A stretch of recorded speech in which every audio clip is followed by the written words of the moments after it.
So, do you got any gum? We're live.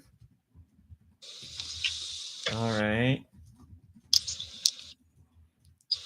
Okay. 3. Oh, nope. Okay. 3, 2, 1. Go Nintendo Podcast, Webisode 820, the Greedent Podcast. The Go Nintendo Podcast is a part of the HyperX Podcast Network. Listen to our shows and other shows at podcast.hyperx.com. I almost said greenlit because the Pokemon is Greedent. Mom Brain, will you tell us about Greedent, please? This is Mom Brain back from the dead. Oh, that's right. You weren't here last week. She's back. Hi, Mom Brain. Still got the croup. You sound great. Yeah, thanks. I am much better. Thank you. Greedent stashes berries in its tail. So many berries that they actually fall out constantly. But this Pokemon is a bit slow-witted, so it doesn't notice the loss. This is so good.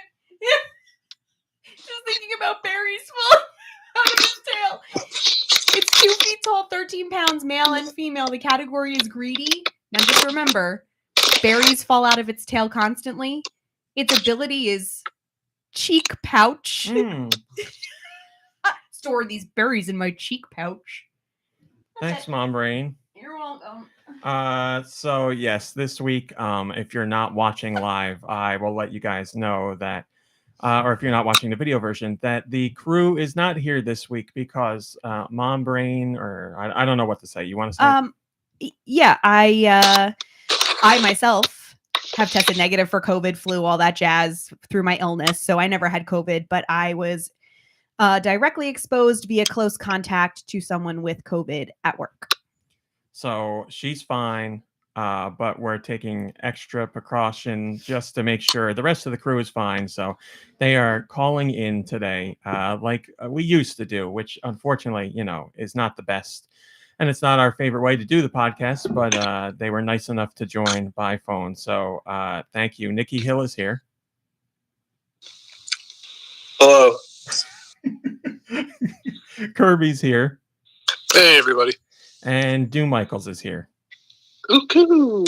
I turned up the volume for this chat, and it looks like I did it right. It's not. I don't mean to be like this, but is somebody messing with their phone?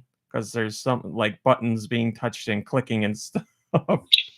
I'm just muting it and unmuting it as I talk and stay silent.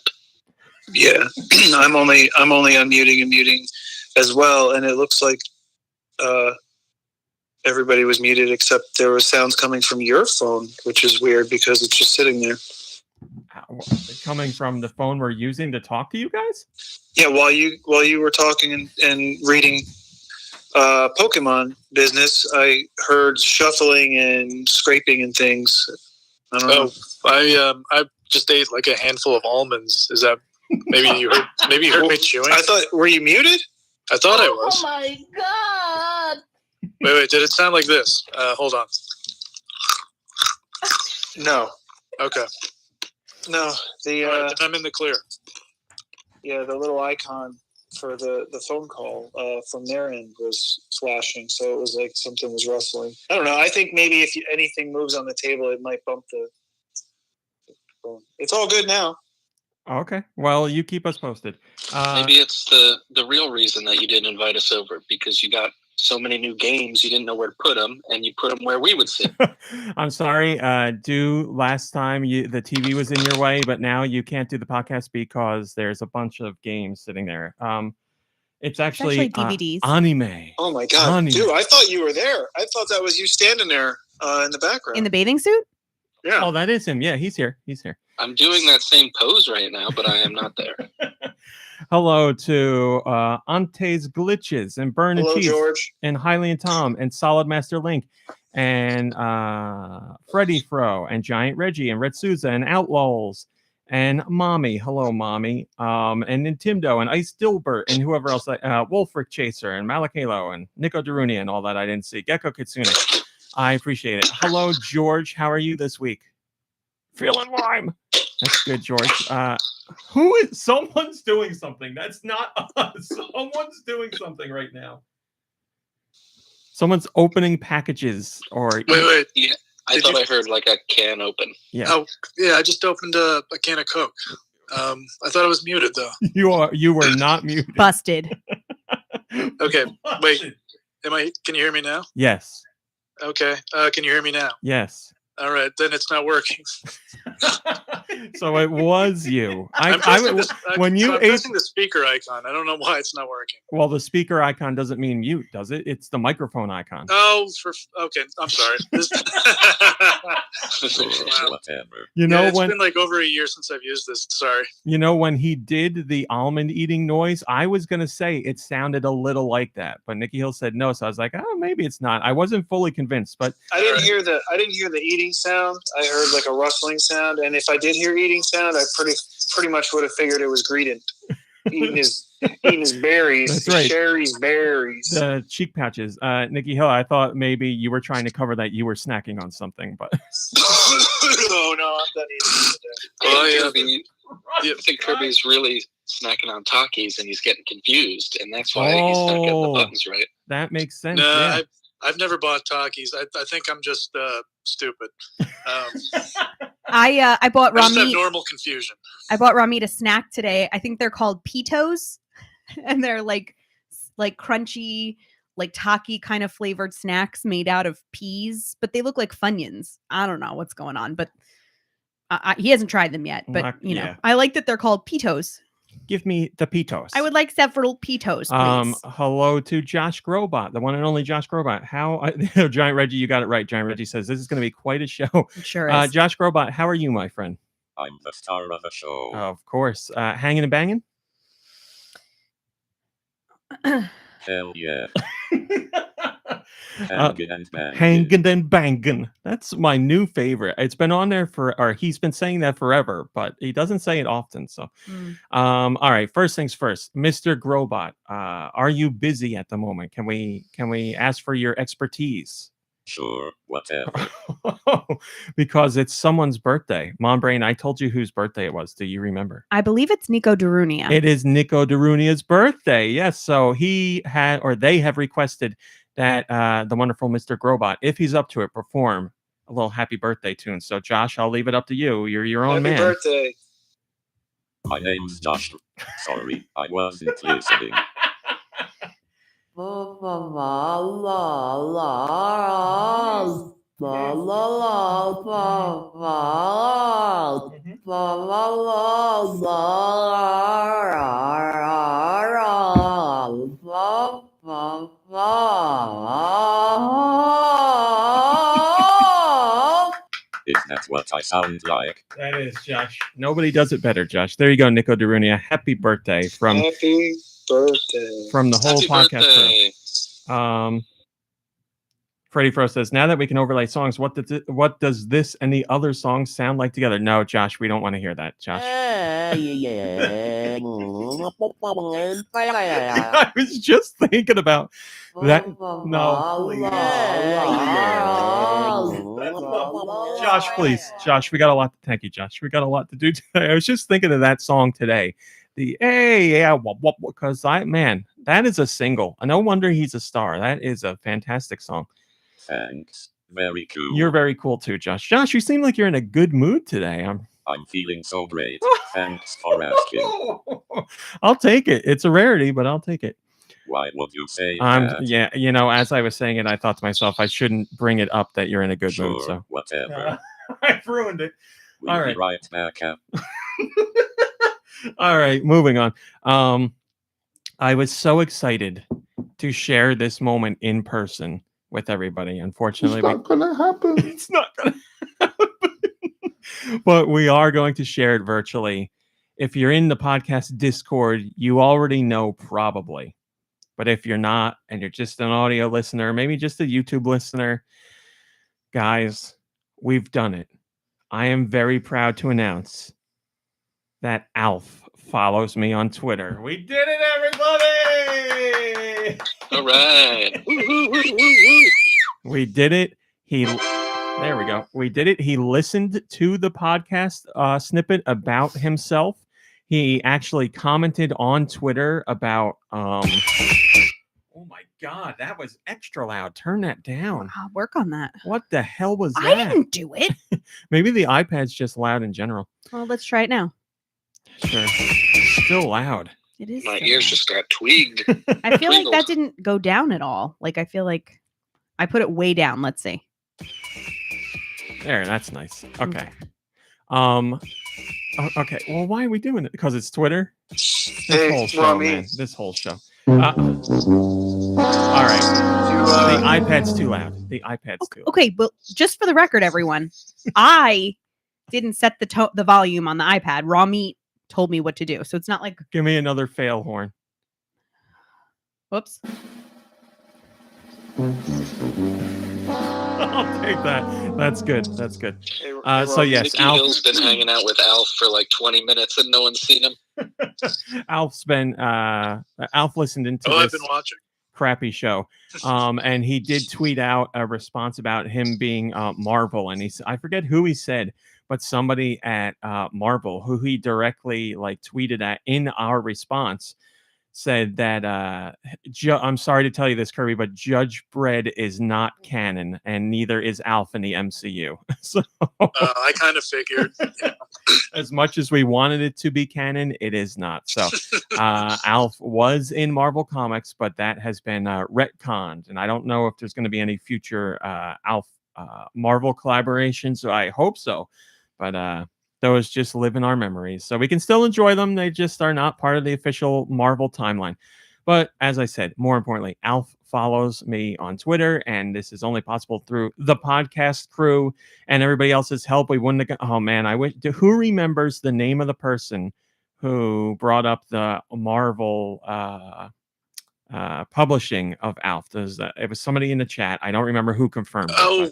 Was it Steel Diver? I just listened to the. What's that? Steel Diver. I'll go with Steel Diver. Yes, thank you.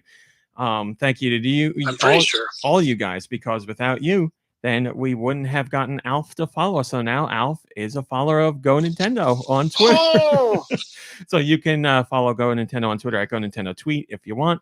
And maybe there'll be some more Alf interactions. So the next step from here is Tasty. The next step is get Alf to do an interview, because we got to talk to him about games and him wanting to be in Smash Brothers, and he's going to be maybe a part of Summer Game Fest. Who the hell knows? But we got to talk to him again. We got to see what's up. That's so funny that you say that, RMC, because I was just looking at GoNintendo, and you obviously, because of Reggie's book, there's so much of his book content on there. And I was just like, why? And he's doing interviews left and right. And I was like, why can't he be on the GoNintendo podcast? And it's like, oh, no, we want important people like Alf. Listen, we could talk to, I got to be honest. I thought about reaching out to Reggie through his PR person, because I'm sure now he'll do any interview.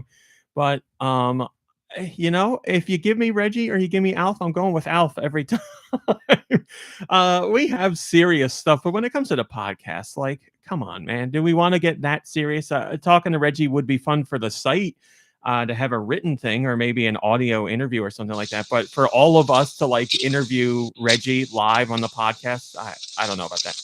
Excuse me, Reggie. I want him with Alf, like a dual interview. I don't know if that's possible to set up. I'm sure Alf would do it. Nicky Hill, yes. Sorry, Reggie. Do you have Tubi? Seems like That was a joke, man. we have the Tubi sound clip. Oh, that's right. You don't know? I didn't tell you. I completely forgot. The bottom. Do I have Tubi? The bottom of the page. Oh my god! The bottom of the page has new stuff. I just didn't put it in order yet. So you got stuff in there. Who do you think you are? I am. So yeah, I completely forgot because you weren't here last week. Wrong. Wow. I should have told you that. So yes, do I have Tubi's on there? There's other stuff. I don't remember what's there. I fed up with this world. There you go. So you have those in your what do you call arsenal as well, if you want to use them. Thank you. So thank you, Alf. We appreciate it. We're very happy to talk about you. Obviously, this wasn't the first time we've talked about Alf on the podcast, because there have been previous podcasts where not only we talked about him, but he was also in the podcast art. So, it's full circle. So I guess at some point, We'll get Conan O'Brien because now I can be like, listen, Conan's too busy, but I went above and beyond, and we got Alf to listen to the podcast. Who needs Conan when we've had Alf? Like, I'm not even sure there's a comparison. There's not. They probably know each other, right? Uh, Alf's probably been a guest on Conan, right? You At some know, point.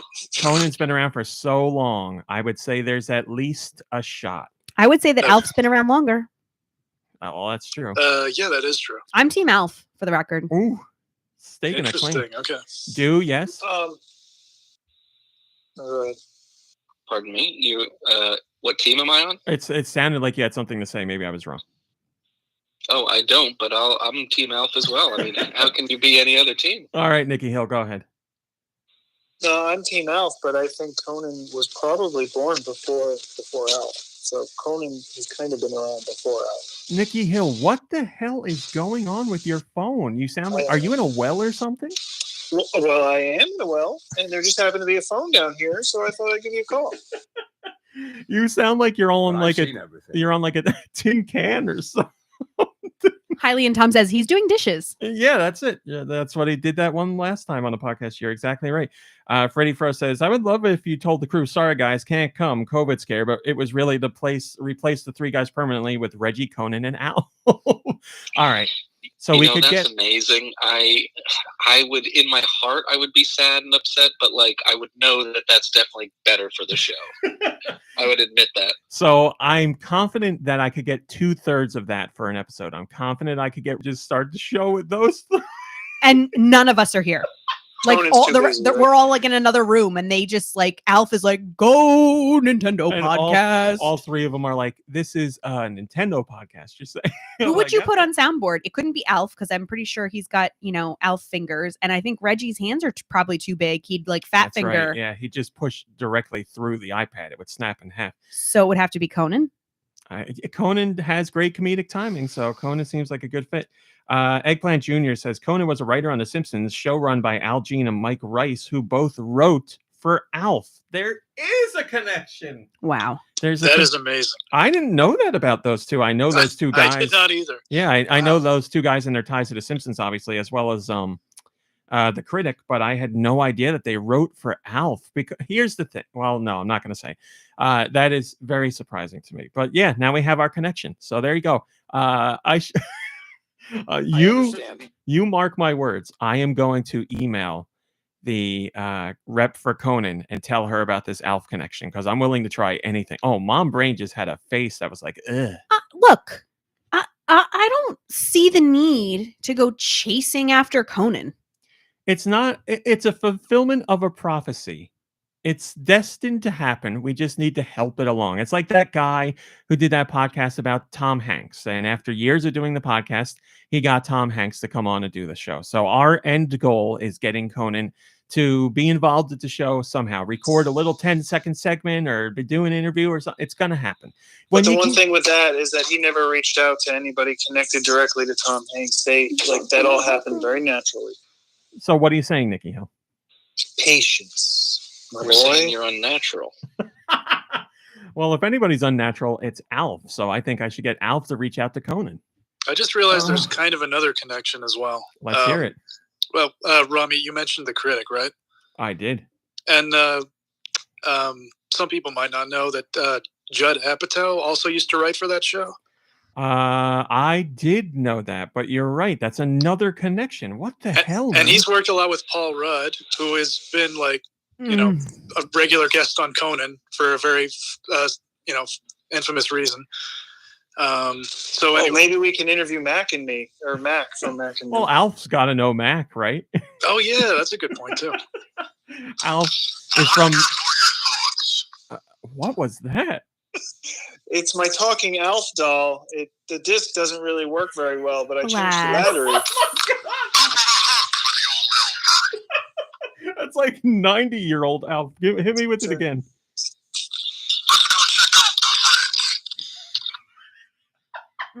Exactly how I remember him. Yep, just as good. That's amazing. Giant Reggie says, I was going to say it sounded like an alien. It definitely did because it's Alf. So again, thank you to Alf. We greatly appreciate it. Big fans, and I guess we'll see where it goes from here. I have one more thing I want to talk about before we get into news because there's a lot of news. But this is something that I wanted to discuss with the crew because I feel like I'm going to have a very different take than everybody else. Doctor Strange is in theaters.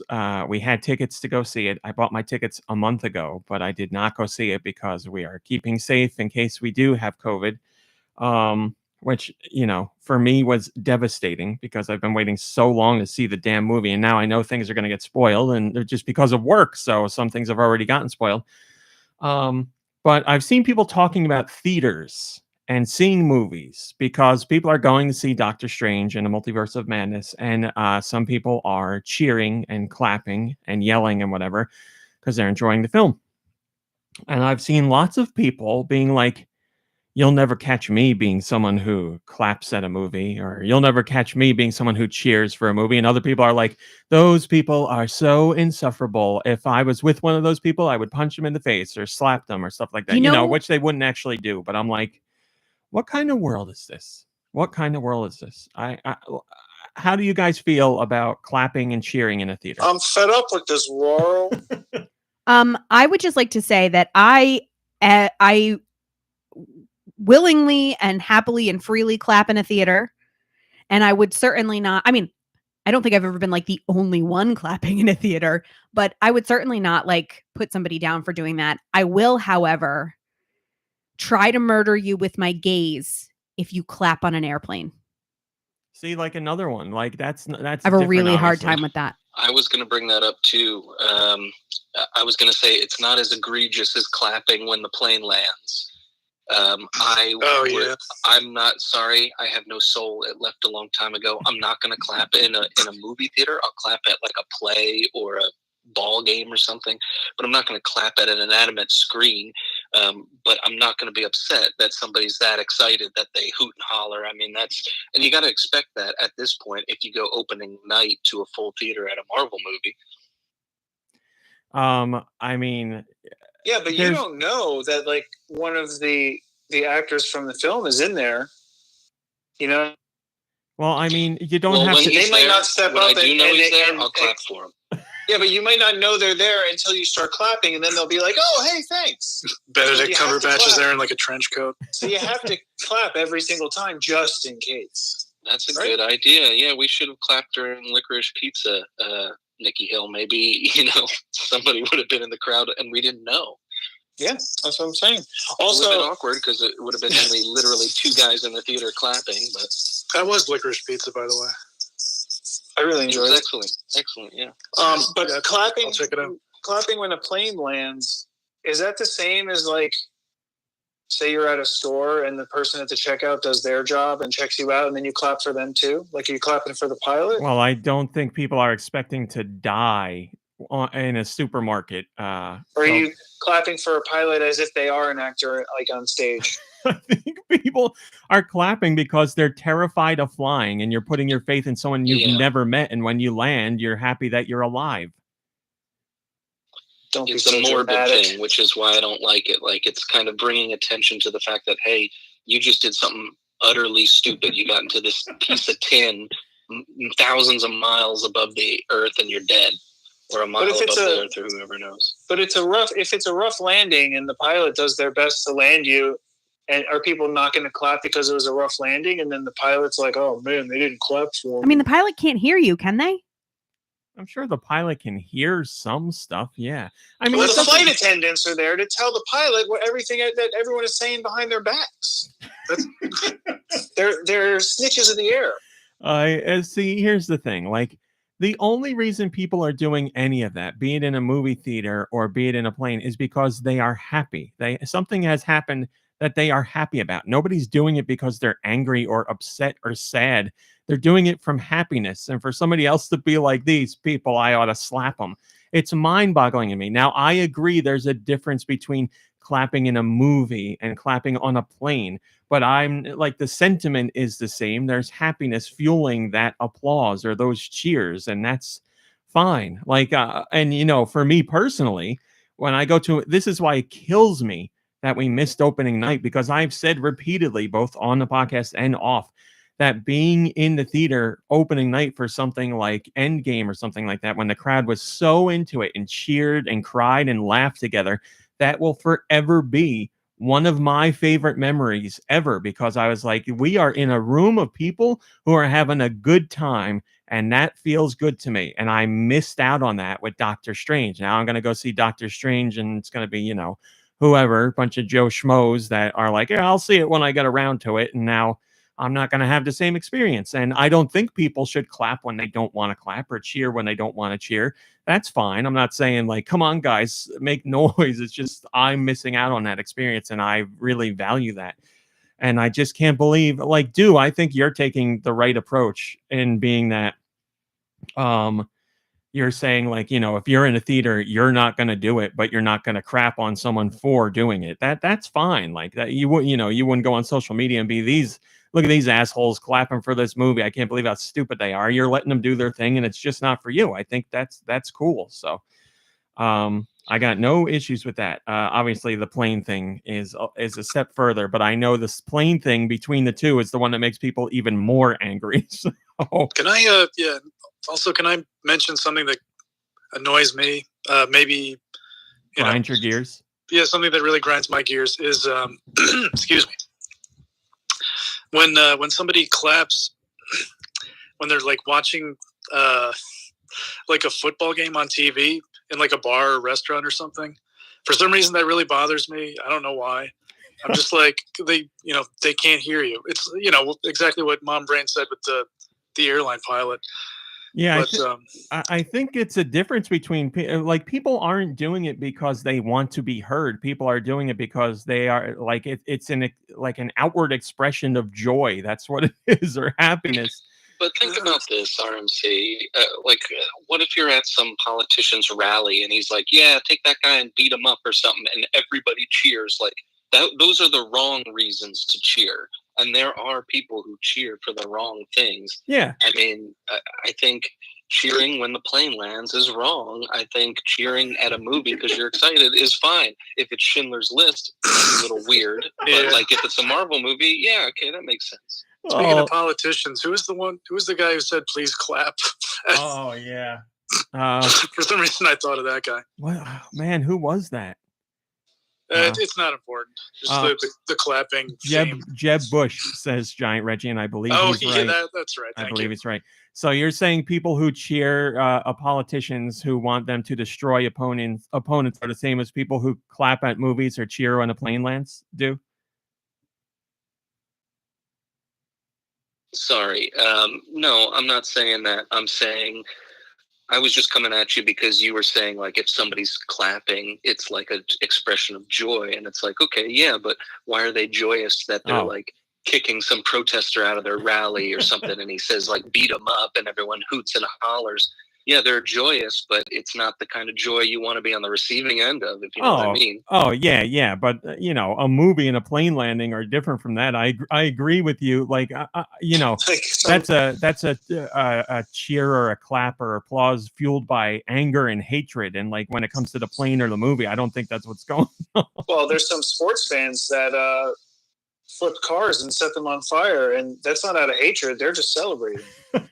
Yeah, I don't know if that's like happiness that's fueled by like I guess it's like being so overtaken by the moment that you lose yourself. So yeah, obviously there's a line when it comes to I draw the line at hurting people and destroying property. Like, if you can watch Doctor Strange and clap and cheer, that's great. If you like turn to the person next to you and like pick them up in the air and throw them because you're so excited, then I'm like, all right, we're getting somebody else involved here. This is a little dangerous, but just clapping and cheering, I think that's cool. I just want to say, I think the whole like applause on an airplane thing, it might be the result of like Stockholm syndrome.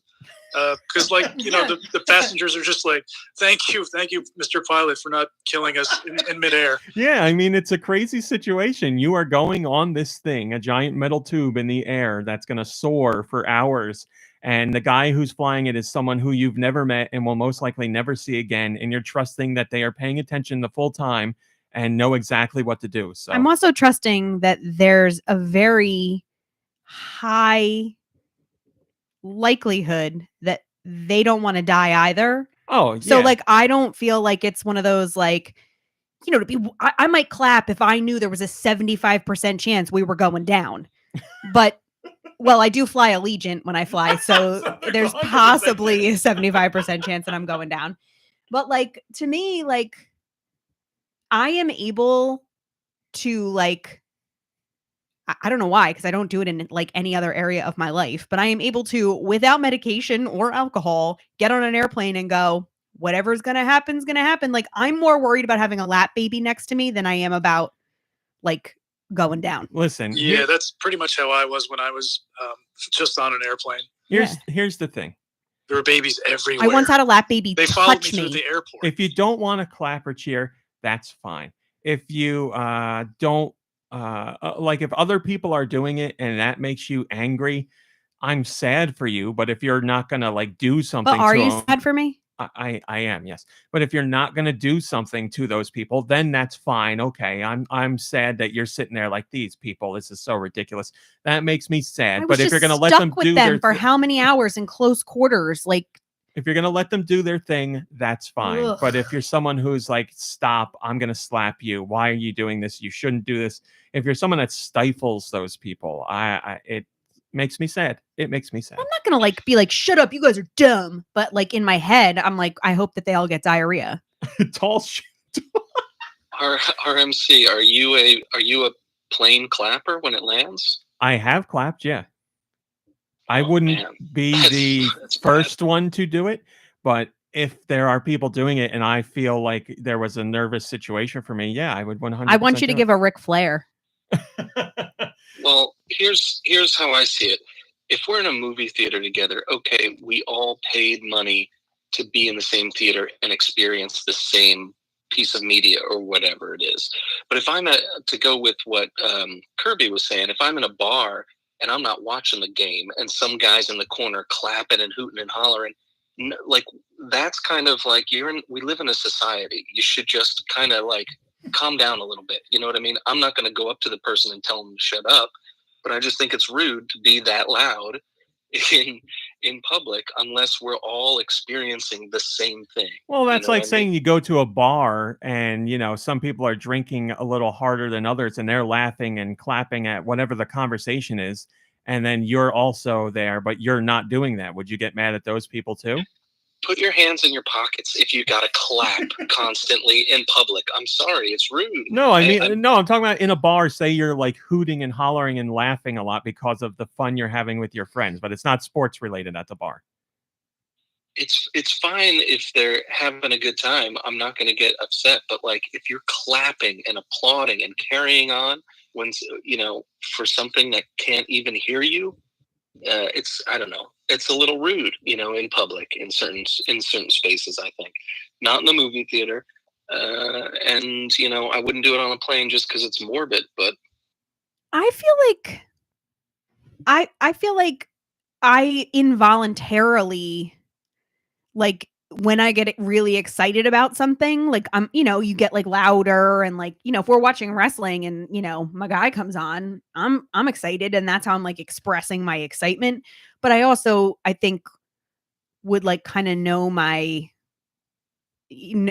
where I am and like kind of like read the room and not, maybe try to keep a lid on it. Because you're with you're with people and that you're comfortable with. Yeah, I was gonna say you guys must hate me because I know when I'm watching wrestling or lots of stuff, I will laugh and cheer and yell at the TV. So I don't really count that. I'm talking about like what Deux said. Man, when we're all watching wrestling, we're all there to watch wrestling. If you put me on a plane with a bunch of wrestlers, I'd clap so much I'd drive you guys insane. Tall Show puts it the best way possible. He says, better to hear clapping hands in a theater than to hear clapping cheeks in a theater. That's right. So I just wanted to talk about that because I saw it pop up and I thought it would be an interesting conversation because I know, again, I'm on the other side of the fence and I just wanted to discuss it. So thank you guys. I appreciate that conversation. But Mom Brain. I realized too, sorry, real quick. No, we're done. Yeah, I don't think I gave my opinion either. Rami has already voiced his side of how he really enjoys when people get really passionate about things. I So do. opening night is when it's going to be the most passionate crowd. I'm sorry you missed it. Me But, too. Me too. Yeah, that's a bummer. I mean, you know, if you had to. Oh, he's gone. Nicky Hill's gone. Bad internet. Oh, Nicky Hill? because of something that is. I'm here. We lost you. Your internet died for a bit. Okay, Mom Brain, can we? And we lost him again. We gotta. What does it sound like? We're into the show a bit now. We gotta go into news. Oh, Could you news us, please, Mom Brain? I sure can.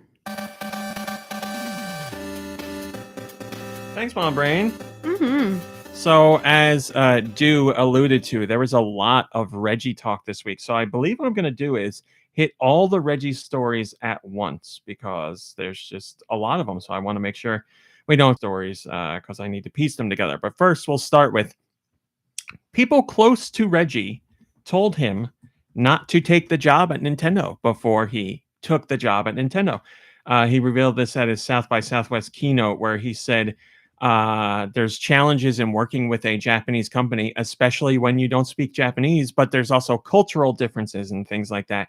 And those close to him said, Reggie, we don't know if this is going to be the best opportunity for you or the best idea because there's going to be a lot of barriers preventing you from achieving what you can possibly achieve. But Reggie, being a Nintendo fan and also knowing a lot about the business and having spoken to some people before he obviously took on the job, thought he would be a good fit for the position and he was up for the challenge. So he decided to take it on. And obviously it was a good decision because he had a lot of success there. And he never learned to speak Japanese. He was always going with translators and everything, which is really fascinating because you know, he was the president of Nintendo of America. You would think at some point he would be like, I should learn Japanese, but I guess he didn't need to because they always had translators. But you worry about things getting lost in translation or maybe the emphasis not being put in the exact right areas or something like that. But it worked out for Reggie, so that's pretty cool. Plus, he always knew he was going to leave us all behind. From day one of the job, he knew when he was leaving. But yeah, obviously we're happy he took the job and he did a fantastic job while he was there. Isn't it crazy to think that president of Nintendo America is considered by some people, Reggie's friends, like not prestigious enough for him or whatever they said? Like, that's ridiculous. It's like a huge opportunity, I think, for anybody. Well, he didn't start out just at a level that we're not even used to, you know, like me. Being such a peon. They thought it was no like a idea step what that down from means. Pizza Hut. He didn't start out as president. He got promoted to that a few years later. I forget what his exact title was, but it wasn't a low title. It's not like, you know, Reggie's starting out as a game tester or something. He had a higher up position, obviously, but yeah, was promoted shortly thereafter based on the work that he did. So, but you know, it is tough. Like Kirby said, moving from Pizza Hut to Nintendo, you could be like, this may be considered a downgrade in some ways. I wasn't sure if anyone heard that. Not as much food opportunities at Nintendo as there was Pizza Hut. It's true. Yeah, I'm surprised he didn't have a heart attack. I heard when Reggie got to Nintendo, his first order of business was making sure that Nintendo put out some sort of very long pizza, but Nintendo was against it. Yeah, he wanted to do like the Bigfoot Wii, and they said no, it's too much like a pizza. What about a Wii where the disc size is as big as a laser disc? I think that'll go over really well. If you wanted to call it the Big Wii, but they put the kibosh on that real quick. Here we go. So back in 2003, Reggie was asked to be the next head of sales and marketing for Nintendo of America. So yeah, a very big position to go into. But Reggie at the time asked to speak directly to Satoru Iwata, who was the president of Nintendo, about potentially taking this job. And apparently this was a very unusual request because that's just not how things work over in Japan. And some people involved were like, I can't believe he asked for this. This is pretty bold of him. But Iwata heard the request and was like, okay. And they had a video chat where they talked about a whole bunch of things, and the chat went much longer than they expected. But Reggie was like, how are you guys going to combat what Sony and Microsoft are working on for next gen? And Iwata said, Reggie, listen, fly out to Kyoto. We'll have you come in the office. We'll show you what we're working on and what we think is the next big innovation and will be a hit in the game industry. And Reggie says, all right, I'll do it. So he flew out there and they showed him a prototype DS and showed him how it worked and all that stuff. And they're like, this is what's going to be a big hit for us. And Reggie was like, or Iwata was like, if you take the job, then we can work on this together and make it a success. And Reggie was like, all right, I'm doing it. So asking for that chat with Iwata was the right way to go. Reggie was like, I get it. No, it's going to be huge. You fold it like a pizza. This is great.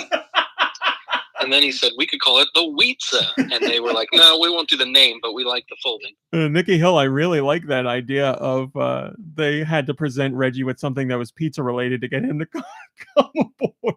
You can fold a pizza. I also like the idea of the Weetza.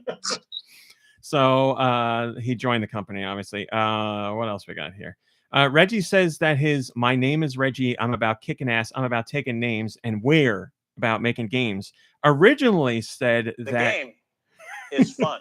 that original statement was planned for him to say, I'm about kicking ass and taking names, and I'm about making games. But he said that didn't sit well with him because he's not making games. It's a whole team of people, and he's not even involved in the game development. So he said it should be we're about making games because it's Nintendo. And they said, all right. Iwata's like, okay, if you feel that's the way to go, then that's what we'll do. Which I think was very respectful of him. That was literally his first speech that he gave to the public from Nintendo. And he didn't feel right saying he was making games because he's not. He's making pizzas. Well, he could have said, we're about kicking ass and taking names as well. Yes, he could have said that. But he doesn't. That's very unbecoming in Japanese culture. They don't want to come across as like they don't want to kick way too much ass. Japanese businessmen. Yeah. Right. Reggie suggested Wii Sports should be included with the Wii to showcase the platform, and Miyamoto was not happy about this because Miyamoto said we are not in the business of giving away software. But Reggie fired back by saying, but you guys packed in games with previous systems before. Miyamoto said, well, what if we do Wii Play? We can do Wii Play as a pack-in. And Reggie's like, I don't think that's the way to go. I think Wii Play should come with an extra Wii remote, and we should put Wii Sports in with the system. So Miyamoto and Reggie went back forth on this, and Iwata eventually said, all right, in North America, we'll do pack-in Wii Sports with the Wii. And boy, did that turn out to be the right decision. Question? Answer? Didn't like the original Nintendo come with a Super Mario and Duck Hunt or something? Was Yes. that pack-in? That did That's exist. what Reggie was saying. Yes, that's exactly what Reggie was saying. It did happen at some point, yes. Yeah. So what the heck, Miyamoto? You've Well- been giving away software for ages. Miyamoto's all about the money. The money. And then obviously later on when Wii Play came out, there was a Wii remote bundle. So they took that suggestion as well. And Reggie was the one that suggested, Nicky Hill, this is for you. Reggie was the one that suggested Sudoku be added to Brain Age because it wasn't originally in there. Because Reggie says Sudoku's real hot right now. And I think if we put that in with Brain Age, it'd make a big difference in the audience that picks the game up.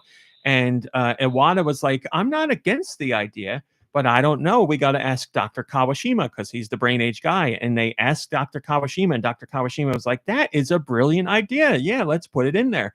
So with that approval, they added it to Brain Age. And if you'll remember, the original box for Brain Age has it's not a sticker. It's like a emblem on the front of it that says like with Sudoku or something like that. Because at the time, Sudoku was the new hotness, and it paid off. And Nicky Hill, you're a Sudoku player, right? Only because of that game. There you go. See, it worked. Yeah. Reggie, I mean, it doesn't really feed your brain or anything. I guess kind of it does. But it ages your brain. yeah. That's the big thing about Brain Age. People didn't realize it actually made your brain older, but it's right there in the title, Brain Age. It made everybody slower. You had something to say? I just love the pack-in game idea. It just, as the years go by, you look back and you kind of see that when you think of the system, you think about the first thing that you played on it. And a lot of time, when I think of the NES, it's that Super Mario Brothers Duck Hunt game. I It's agree. burned into my memory in such a warm way.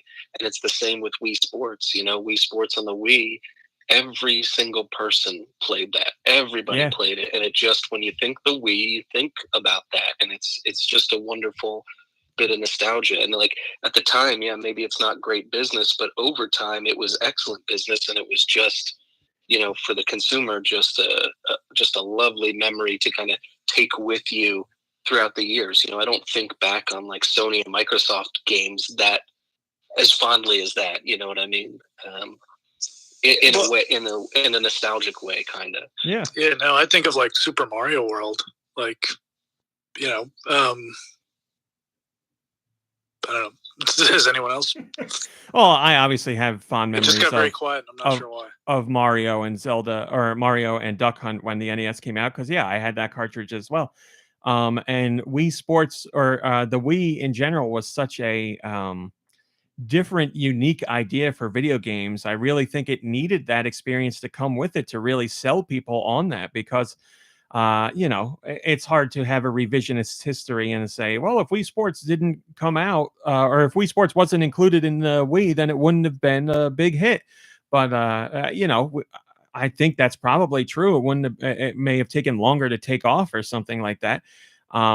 But making that decision to show people this is what the Wii remote can do and this is how you play games, I think that was a really wise idea. So I definitely think Reggie was right. If you look at the DS, that could have done well with that could have had a stronger launch if it had a pack-in game. Like, imagine if Nintendogs was ready from day one for the Nintendo DS. That would have been a huge deal. I don't know how many people remember the actual early days of the DS, but there were a few months there when the system first launched where everybody was like, I don't know what you're doing with this touchscreen. I don't know how this is going to be implemented in games. I don't know what we're going to do. Like, why do I need this? How does it work? There wasn't a lot of software coming out where it really made sense with the system. And then we got to Kirby Canvas Curse or whatever it's called. And then I was like, oh, okay, I get it. But then when you get to Nintendogs, that was like, this is the moment. Okay, this shows me a kind of experience you can't get on other systems and a way of connecting with that experience that's just not possible on other platforms. So that was a huge moment for the DS. I don't remember what I played on the DS when it first came out, like initially, but I vaguely remember getting the DS and having like a Metroid Prime Hunters demo with the DS. Yeah, first hunt. But like, so it came with that demo. Yeah. But I don't know. Sorry, Nicky, go. No, go ahead. I was just going to say that the first game I played was the Super Mario 64 remake that they had on the DS. Yeah. And I think that's why I don't remember them not having other games out, because I was so nostalgic to play that again. And I probably played it for the exact amount of months until Nintendogs came out. So I don't remember the like lack of games. Yeah, that was, you know, by and large, mostly just Super Mario 64 with different characters, but it did have mini games in it that let you use the touch screen. So that was an important addition in that. But yeah, for a little while there, it was you were waiting to see what the system could really do. But once Nintendogs hit, it really made a big difference. And then from then on, it was just nonstop with the DS. There was so much stuff that came to the system. I also wanted to say too, I think there's a lot of families that maybe can't like afford a system and then a bunch of games. So to be able to pack something in that has replay value and everything else is, I think, a great option. And yeah, it might be a loss from the very start, but I think it's going to end up paying like dividends farther down the line. Yeah. I think we've seen that enough examples of that by now that really show that that can be a make or break moment for a system, especially one that might struggle otherwise because there's not a ton of software out there. I mean, I applaud Sony for doing what they did with the PS5. What is that called? Is that Astro's Playroom, or what's it called? I don't remember. Yeah, Astro's Playroom. That was a pack-in on the PS5 itself, and I think that was a great idea. Give people something to see a little bit more of what the system's controller can do. It's a meaty experience. There was a lot to it. So I think that I definitely think there's merit in packing something in to showcase what a system can do. Is Astro the son from the Jetsons? That's right. Yeah. The dog. Yeah. Jetsons are very popular right now. And Sony was like, we got to capitalize we got to strike while the iron's hot. Everybody loves the Jetsons. The Jetsons took place. Yeah, that's what I was going to say. They're the son of the dog. But I think the the son was Elroy. Yeah, his boy Elroy. I remember now. Jane's I think wife. And Jane, his wife. Yeah. Daughter Judy. and I think Oh yeah, they don't mention Rosie the robot in the theme song What a load of crap. because she was a slave, She basically. worked. Josh, do you know? That's what robot means. Josh, do you know Pretty much. Rosie from the Jetsons? That's none of your business. What? Josh, were you an item with Rosie? Hang it and bang. Wow. Confirmed. Wow, good for you, Wow, Josh. this is Good amazing. for you. Wow. He's been with some celebrities, man. I didn't know that. That's A big impressive. hello to my fans. Holy crap! Oh, Rosie's in the chat right now. Whoa. Man, that's good for you, Josh. Good for you. Good for you. Smash Do the that- grinds match the gears? Wait, that doesn't make any sense. Smash that sub. Wow, smash that sub. Is that what he said? Wow, Josh, that's a little far. Well, congratulations to Josh on that. I See, am Harvey and things you learn about Josh. Mhm. So yeah, pack-ins, big business, makes sense. Right decision with Wii, with the Wii and Wii Sports, definitely.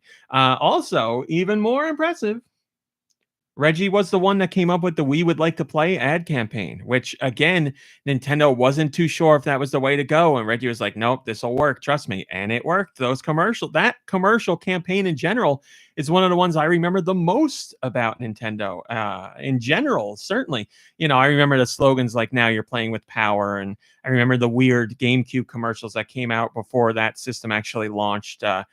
I don't know that they were great marketing campaigns, but I certainly remember them. But when I think of marketing campaigns that were great and really did their job, We Would Like to Play is definitely the one. Those two guys going around to people's houses, bringing them the Wii and showing them how to use the controllers. That was a great campaign. So Reggie was responsible for that.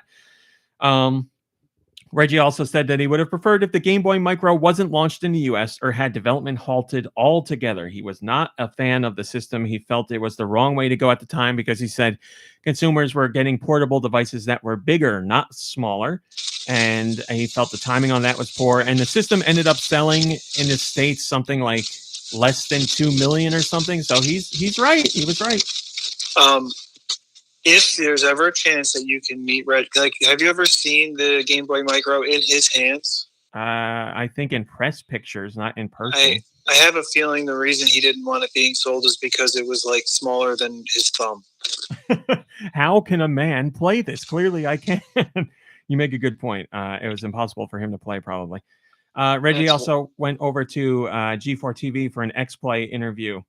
And he shared a whole bunch of tidbits there. He said he retired because there were things he wanted to accomplish that he wouldn't be able to if he stayed at Nintendo. And Reggie's book starts with a tribute to Iwata and talks about Iwata's passing. Iwata's passing made Reggie realize there was much more he wanted to do. And since Iwata died at a young age, it really fueled Reggie to get out there and do those things that he wanted. Reggie says he heard of Iwata's passing on Saturday morning, which was the morning after Iwata passed away. And Reggie had a really tough time with it because, as a company leader, he had to figure out how to disseminate the message, but also his friend passed away. So he had to deal with handling the work side and the friendship side at the same time, which obviously is a very sad struggle to have to deal with. Moving on from the Iwata discussion, Reggie says that going to Nintendo was, quote, the perfect opportunity because he didn't think he would fit in at Sony or Microsoft. He thought they were different culturally from what Reggie was looking to do. And getting into gaming from a business perspective wasn't an ultimate goal for Reggie, but he did always have a passion for video games. Reggie owned, multiple Nintendo systems and a big fan of Legend of Zelda. It's not like somebody saying like, oh yeah, I love Nintendo and their games and knowing nothing about them. Reggie was actually a consumer of their products and fan of their franchises. And Reggie says that his knowledge of Nintendo and their franchises really impressed the people at the Treehouse as well as higher ups at Nintendo, because they didn't think with his business background he'd know all that much about what Nintendo actually made, but he did. So they were impressed to see that. Reggie talked about his famous E3 debut, and he said that's the year Nintendo really brought some goods with them to E3 because they showed Metroid Prime. They announced Resident Evil 4 as an exclusive for the GameCube. They revealed the Nintendo DS. They showed the first trailer for Twilight Princess. He says the content they had at that E3 and also his debut with his kicking ass and taking names really helped change Nintendo's E3 presentations going forward and helped Nintendo to realize that they needed to switch things up at how they handled E3, which they certainly did through E3 presentations. And then they took things a step further with Nintendo Directs, which at the time when Nintendo was like, we're not doing regular Nintendo presentations at E3 anymore. We're doing Nintendo Directs. Fans were devastated because they're like, no keynote for Nintendo at E3. This is ridiculous. Now things have completely flopped. The Nintendo Direct is something fans really look forward to, and we get them multiple times a year. And now everybody else has started doing them as well. So, I mean, they made the right decision. Reggie said something that I completely agree with. He says Star Fox Adventures is, quote, underloved and underappreciated, end quote. The game is fun. That's right, Reggie. He's right on that. He's got a crush on Crystal. It's not wrong. It's not wrong to have. Also, Reggie talked about Epic, and he says, I don't think people really appreciate what Epic's done with the Unreal Engine to aid both game creation and film creation. He goes, people really don't recognize their contributions to both industries, and they deserve more attention than they get. Reggie likes blockchain. We're not talking about that. I'll say very quickly, he says if a game is going to use blockchain tech, it needs to be incorporated at the beginning of the game's development and not shoehorned in later. What else we got here? So that was one E3, the Metroid Prime, the Nintendo DS, the Resident Evil 4 exclusive, and then Reggie coming out and giving his famous speech. That was all one. Well, that's how that E3 started, was with Reggie's speech, and then the rest of that stuff happened. Yeah. Right? That's fantastic. I long for those days. Yeah. And a Twilight Princess trailer. Now it's just Oh my god. now we get presentations where cars are driven up onto stage to announce a new game, and there's a celebrity there talking about a game and they don't know anything about the game. You know, that's what it is. Yo-Yo Ma comes out and plays a song from a game that doesn't exist yet. Reggie says broader game options help gaming reach more people, and this approach should be kept up with. And he also says people in underserved communities should know that he came from where they are and they can get to where he is. So he's like, listen, I was you guys. I know I've been a million places since then, but I made it happen and you can make it happen too. Reggie says Donkey Konga is the worst game he's ever played, and he thought it was going to hurt Donkey Kong's brand. And he wasn't personally a fan of it, but he recognizes that he was wrong about it. So he doesn't like the game, but he knows from a business standpoint he was wrong. The game he admits that. It's not fun. Reggie's favorite console launch to be a part of was the Switch, believe it or not. He says everything that Nintendo learned from the Wii, the DS, the Wii U, and the 3DS was applied to the Switch. So to see that launch so strongly and with such a great lineup of games and great advertising was a really big moment for him. I guess that makes sense because the Wii and the DS, they hope were successes, and they were huge successes. The 3DS had a rough start and it did well. The Wii U never got out of the gate. And then taking all that and applying it to Switch and see the Switch really take off, then yeah, I get it. The system, you're like, we got to do everything we can to make this a hit. Means more to you than the systems that came out and became hits without you expecting them to be as big as they were. So basically it's Nintendo's faltering with the Wii U and early stumbles with the 3DS that led Reggie to appreciate the Switch launch that much more. Reggie says Halo is his favorite non-Nintendo video game. And Reggie had an Xbox before he had a GameCube, he says. And this was before he worked at Nintendo. He says, obviously, when he worked at Nintendo, he had a GameCube. Reggie's two favorite video games in the world. Wait, hold on. I just wanted to say, didn't Miyamoto at some point say, like, yeah, I can make Halo if I wanted to? Not in those exact words, but yes, same sentiment. So it's almost like Reggie was cheating on him or something, and and Miyamoto's a little jealous. Yeah, I could do that if I wanted to. Yeah, I could do that, but I don't want to. Reggie says his two favorite video games of all time. This is video games in general, not just Nintendo. Favorite video games of all time are The Legend of Zelda: A Link to the Past, which he says is a defining moment in his life, and The Legend of Zelda: Breath of the Wild. And he says he still goes to play Breath of the Wild nowadays. I was just kidding, by the way. Those games are brilliant. What did you say? I didn't hear you. I said mid. So, yeah, he's got good taste in games right there. More Reggie. Reggie My anus wedgie. Reggie says that his business relationship with Mr. Iwata grew into a very deep friendship. Oh my god! Oh man, right now during this story. So as I said, it started with that first video conference that they did and built up from there. He says when the executives from Nintendo in Japan would come over to the States, they used to have dinners together where they'd go out at night after E3 or whatever and go like get something to eat and drink and talk and whatever. But that wasn't the norm when it came to Japan. But Iwata made an exception. He said when Reggie came out to Japan, to Kyoto, Iwata was like, let's go out and get something to eat and have some drinks. So it was Iwata and Reggie pretty much, and they went out to talk and learn about each other and just have a good time. And he said that's the moment. Reggie said that's the moment when he realized this isn't going to be like a boss sub boss situation. This is like a mentor protege situation. And then from that point on, they learned more about each other and realized that they were quite similar. And Iwata said, listen, we're really similar. We're two outsiders that made it into Nintendo. He's like, I wasn't part of Nintendo and I went to HAL and then I went from HAL to here. And now I'm running the company and you weren't part of Nintendo and you're an outsider in the sense that you come from a foreign land. And now you are also running our American branch. He's like, we got a lot in common. Aren't they called mini bosses in the gaming industry? Yes, boss and mini boss. You're right. I was thinking the exact same thing. Thank you.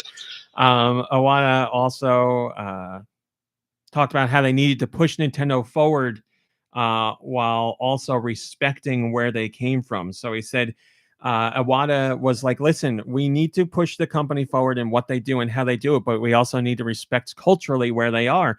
So Iwata was like, you have to listen to your employees. You have to really endear yourselves to them, and you have to take what they say to heart. What they are saying is what got them to where they are, and that needs to be remembered and applied going forward. But that doesn't mean there's also not room for growth. So finding that balance is important, which is really cool to hear. Sadly, later on, we all know that Mr. Iwata came down with cancer, and Reggie was like, I want to come visit you. I'm coming out to Kyoto to visit you. And Iwata's like, no one does that here. Like, businessmen don't go visit each other in the hospital. Like, they work and that's what they do. And Reggie said, quote, with all due respect, Mr. Iwata, I want to visit you not as the president of Nintendo of America, but as a friend. And Iwata never said that was the turning point for him. But after Reggie said that to him, Iwata was like, all right, you can come visit me. And Reggie said once Iwata got the visit from Reggie, other employees started visiting too, because Reggie's like, I guess I broke that like cultural barrier where you just don't go visit your boss in the hospital. So other people started doing it. And he's like, I'm glad that they did. So, as you probably know, Iwata recovered from cancer and started to return to work. And then the next summer, Iwata called Reggie to Kyoto again to talk to him, but didn't tell him about what. This was right around the time when Nintendo announced they were going to get into mobile games. So Reggie was like, I guess he wants to talk to me about the mobile initiatives. Sadly, Iwata called Reggie there to tell him that his cancer had returned. And we all know how it ended. Iwata passed away on July 11th, 2015. So it was not the meeting that Reggie was expecting, and obviously very shocking and sad. And Reggie ends this discussion in his book with a quote. He says, quote, the friendship that Mr. Iwata and I had was deep. Mr. Iwata wasn't just my boss. He wasn't just someone who valued me for my business acumen. He was a friend, and that friendship made a difference, not just in my success at Nintendo, but in my life, end quote. So, I mean, they had a 10+ year relationship, and it's very clear that they were friends. And that's, I don't know a ton about the business industry, but I don't know how many really close friendships there are between higher ups. I think there's business respect, and you go out to eat and drink and whatever, you talk to each other about what's going on at work. But this was a actual friendship. So perhaps that was the most perhaps that was Barry always has the right thing to say. So cool things to hear from from Reggie about a very sad situation. He was right about that sluice. He was right about the sluice too. Never doubt Reggie. And Jill did almost become a Jibble sandwich too, so he was right about that. We don't need to do that. Well, because of your excellent reporting, RMC, I don't think I have to read Reggie's book anymore. I mean, I think we've got everything covered. Well, remember, it's fascinating. This comes from South by Southwest. This comes South by Southwest, the book, and multiple interviews. So it's not all just from his book. Also, Reggie says he wanted to launch the 3DS at $200, whereas we know it did not launch at that price. It launched at $250, and Reggie was like, "That's a little too expensive." And Iwata and Miyamoto said, "No, it's not." And Iwata was like, "How about $219 or $229 in North America?" And Reggie was like, "How about $200?" So they were like, "Okay, no, we're just going to do $250." And as you probably remember, the 3DS came out and it struggled to sell at that $250 mark. So much so that Nintendo announced an $80 price cut, so dropping it below the $200 that Reggie had suggested. And then they also did the ambassador program as well. And Wait, was that around the same time where like Iwata stopped paying himself or something like that? Wasn't that something? That was related to Wii U struggles. I don't know how the 3DS was doing at that time, but they were at least somewhat close in timelines. Also, Reggie says it was really important to do that ambassador program because they needed to. Reggie was like, we needed to show our strongest fans that engaged with the 3DS that we were giving them something. He's like, because this was a dramatic price cut for the system early on, and those people who spent the money to get it at launch were upset, rightfully so. So we needed to give them something to say, listen, here's what you get for supporting Nintendo. Thank you for being there for us when things weren't going so well. And that price cut is what really spurred on the sales of the 3DS. And then eventually the system sold, 74 million or something like that. So it was the right decision. Yeah, I remember getting like access to free games or something, right? Yeah, there was stuff that you could only. A lot of them. Go ahead, Kirby. Oh, that's all I wanted to say. I do remember that, and thinking, oh, that's a nice gesture, I guess. Well, that's a nice. That's a nice donut. It's a nice gesture. Yeah, it was the right thing to do. There were games that you could get through that program that you couldn't get any other way on the 3DS. So it was an important thing to do. Also, in Reggie's book, he talked about celebrating his success in Nintendo in the business world as a black man, which is something he never really talked. I don't think he ever talked about when he was at Nintendo. He says, quote, "I celebrate that I'm a black man that has success not only in the video game industry, which is not dominated by black men, but that I succeeded at Nintendo as a black American. The reason I was able to be successful is that I brought my whole self to the role. I advocated strongly for what I believed in, and I leveraged my personal experiences in life and in business to push points of view. And fortunately for me, those points of view not only were more often adopted than not, but more often than not, they worked in the marketplace as well." Reggie also says that he headed up the teams that wanted to push for diversity because he stresses that's not something that Nintendo, as far as the Japanese branch, is against. He's like, just culturally, it's different and they don't understand or recognize some things. So it's his job as Nintendo of America's president when there's those cultural movements going on that he brings attention to them. And also when his team is like, we need this, that, or the other thing, then he brings that up to the corporates in Japan. So Reggie says, quote, "We pushed for all levels of diversity. It was a constant push to drive an acknowledgement that in games where you had human representation, we needed to have more diversity and enable the player to make choices that they felt should be able to make." He says, in particular, the team at NOA and Reggie pushed for games to have greater variety of hairstyles for people of color and for same-sex relationships in franchises like Fire Emblem. And we can see in the last 10 years, without a doubt, Nintendo has come extremely far in that kind of representation and representation in general. So Reggie's efforts and Nintendo of America's efforts together made a difference there. So Reggie did a lot for Nintendo. You know, hearing this stuff from his interviews and from his books, you start to see these are things you wouldn't necessarily ever hear from Reggie because he's doing the PR speak and running the business here and doing the things that he has to do to promote games. But now we're getting some of the behind the scenes information on how things were decided and how changes were implemented. And it's pretty cool. You see how much Reggie really did. What's Doug Bowser doing? I don't know. I was just about to bring him up. Maybe Doug Bowser has the name. Maybe Doug Bowser's doing the same thing, and we'll hear about it when his book comes out. I don't know. I'm not going to say he's not because I literally don't know. So look, if Doug Bowser can bring Mother 3 localized, then I'll say that was a victory. But there's nothing he can do. There's nothing else he can do that'll make him look as good as Reggie. Oh yeah. Well, what if he said coming out on Switch next year, Urban Champion 2? Well, now you ruined my rumor of the week. I also get inside information. So that's all your Reggie news. There's going to be a snippet about Mother 3 that comes from Reggie, but it's not specifically Reggie news. So we'll get into that later. But we covered all our Reggie tidbits. There was a lot this week. As Nicky Hill said, there was the book. And then I said there were multiple interviews and speeches and keynotes and a whole bunch of stuff. So we lumped all of our Reggie information together. And it was very enlightening. A lot of cool stuff you never would otherwise hear if Reggie was still at Nintendo. So now that he's gone, we get to hear some stuff. On that note, let's do our ad break, and then we'll get back. You've got this, right? Well, I need Josh to throw the commercial, Okay. but then I'll handle it. Yeah. I mean, but you don't have to. Josh, could you throw me the commercial, please? Shut up. I don't Oh, care. thank you, Josh. Mm-hmm. You know, I started off by saying Josh was in such a good mood today, and then I ruined it. So Smash that subscribe button. We'll be right back Well, you after brought a up his word ex-girlfriend. from our sponsor. that's true. Thanks, We'll be Josh. right back after a word from our sponsor. Thank you, Josh. Out of the wild. But what we have to do is there are these seeds in these little holes that we have to put specific water on to Mhm. make them grow up, and we get the Mario sound effect for the vines going up. Yes. Like it's what exactly is the sound effect for Mario that they use? Can you guys just do that simultaneously again? Thanks. Chat of the Wild, breaking down Zelda and Zelda-like games, one dungeon at a time.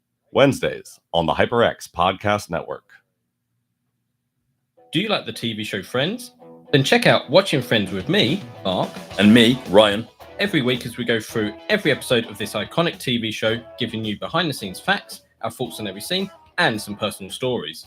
Do you know which actor can't remember how many seasons of the show there are? How about the one common household object that could never be seen on the show? We've got the answers and more as we explore Friends in depth every week. Watching Friends, only on the HyperX Podcast Network.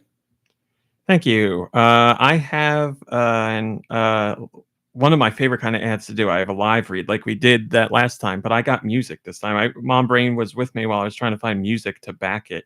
I think I got something fun. Let me make sure I don't blow out your ears here. Yeah. This is good, right? it's great. All right. Make room for huge plays with the HyperX Alloy Origin 65 mechanical gaming keyboard and the PulseFire Haste wireless mouse. The Alloy Origin 65 has a functional, compact form factor, keeping the arrow keys with the numpad and function keys. The PulseFire Haste is the lightest wireless mouse from HyperX, featuring a robust connection up to 1 life and is even water resistant. The Alloy Origin 65 and PulseFire Haste wireless keep your setup clean and clutter-free with the Alloy Origin 65 mechanical keyboard and PulseFire Haste wireless mouse from HyperX. There you go. Oh, I should have faded that out. I could have done it. Jeez, it was like a real jarring. It is over. Jarring moment. Sorry. Listen, my first week, it was a new song. I'll get it better next time. No. All right, let's get into some other. Was that a Dracula playtime's over, ad is over reference? That is right. You are correct. Ad is over. Grant me power. Let's get into some non-Reggie news. The Nintendo Switch Sports debuted at number 1 in the UK. Not surprisingly, but still, it managed to grab number 1. To put things in perspective, Switch Sports sold just under half of what Wii Sports Resorts managed. But again, Wii Sports Resort was sold only retail, and this is digital as well. And not surprisingly, this game sold better than Wii Sports HD. We don't have the specific numbers because those are never shared, but we do have some perspective for you. Nintendo Switch Sports sold more than double what Mario Party Superstars did at launch, 8 times what Just Dance 2022 did, 6 times what Ring Fit Adventure did. So those are all big games on the Switch that have sold multi-millions, but especially in the case of Ring Fit Adventure and Just Dance, those are long tail sellers. So there's no doubt Nintendo Switch Sports is going to be a long tail seller as well. So we'll see where the sales are a year from now, but it's off to a great start. Currybo says, I played Switch Sports last night with siblings at a family gathering, and it was great fun. Definitely brought back Wii Sports vibes. I have something to talk about that with that later. Deux does as well, actually. We got rumors on Breath of the Wild 2. We have some potential plot details from an Italian voice actor. Pietro Ubaldi is the Italian voice actor for Daruk, and he shared some tidbits about Breath of the Wild 2. He states that he just finished up recording some dialogue for the game. Once again, he's going to be voicing Daruk, but also he said he's voicing Daruk's ancestor, and this ancestor is apparently a more serious version of Daruk. So now, of course, we have the question, when is this game taking place? Are we going to be jumping back and forth in time? Because if there's a Daruk and a Daruk ancestor, that's certainly possible, and it wouldn't be the first Zelda game where you travel through time. It also could be a sense, or it could be a situation where you're talking to a ghost or a spirit. We don't know. This could also point to the Link that's in the trailer for Breath of the Wild 2 that has long hair. That could actually be the Link that we heard about from 10,000 years ago, and we might be playing as him.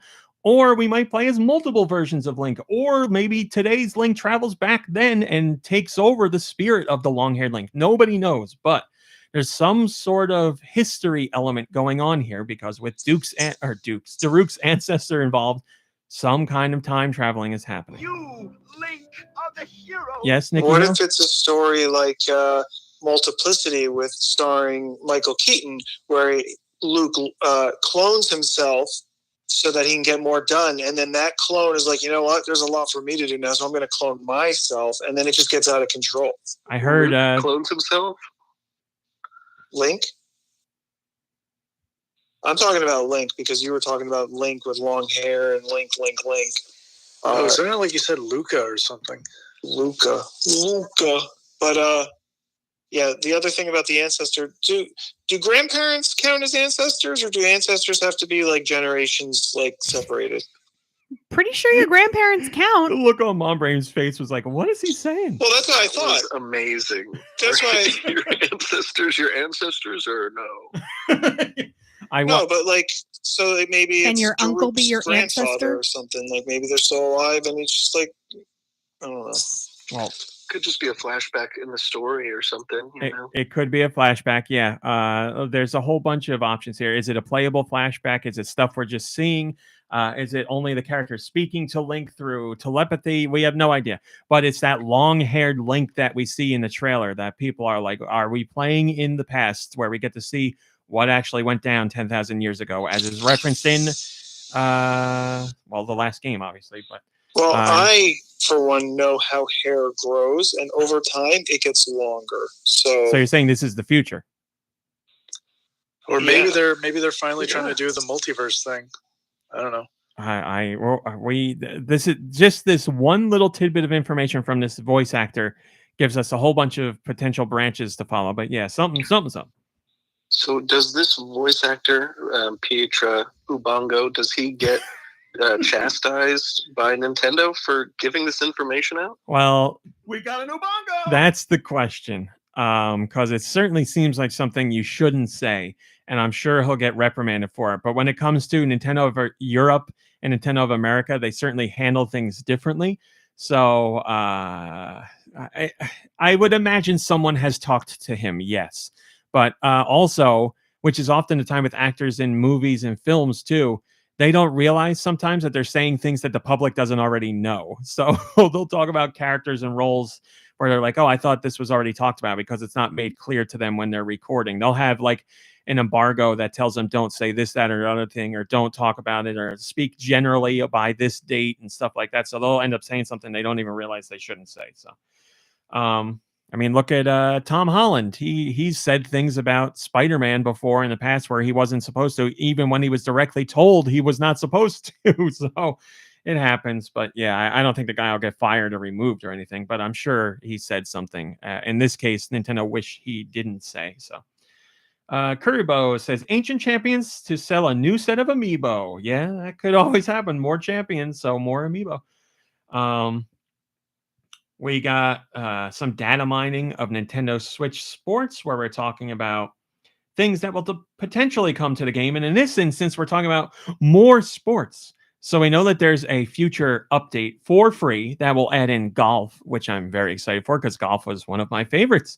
And now this leaked or this data mine has come up with mentions of dodgeball and basketball. I'm all basketball, I could give or take. Dodgeball, all about that. Now, this is officially mentioned in the source code for Nintendo Switch Sports. That doesn't mean it's in development. It could have been in development and canceled, but it could also mean that a future update will have them. So Nintendo has done some kind of testing with dodgeball and basketball, and we'll have to just wait and see if it actually gets added into the game. Could be paid DLC, could be free DLC, who the hell knows, but we'll find out together. But is there an update for Dunkadoo balls? That's something we should have on the soundboard. We just have DD Mega Doo-Doo. Haha, and might I add, Captain Colon has the top rated comment. So people are upvoting comments again. This is the top rated comment. Captain Colon says, I really hope they're coming eventually. The game as it is feels light on content, especially after how much Wii Sports Resort offered over the original Wii Sports. Nintendo Switch Sports feels like a step backwards in some ways. Nintendo Switch Sports is certainly a more modest collection of sports as compared to Wii Sports Resort. But since Wii Sports Resort came out, Wii Sports came out 15 years ago, this is like a re-welcoming to it. It's not seen as like, a true, I don't even want to call them sequels. It's weird to call. It's not like it's Wii Sports 1, 2, and 3. They're just doing different things. Wii Sports or Nintendo Switch Sports has different sports in it as compared to the original Wii Sports, but some of the classics return as well. So, they're doing their own thing. And Wii Sports Resort had a lot more games, but we know golf is coming to Nintendo Switch Sports, and this data mine points to other sports as well. So, a year or two down the road, we could have another set of 6 sports in the game on top of the 6 that are already there. So who knows what'll happen, but for sure, at least one more is coming. Moving on, we have a rumor that I'm sure makes Deux very happy. A rumor of Twilight Princess HD and Wind Waker HD coming to the Switch through a double pack. We've heard a long time now that these games are coming to the Switch, and they've been done, and Nintendo's just looking for the right time to release them.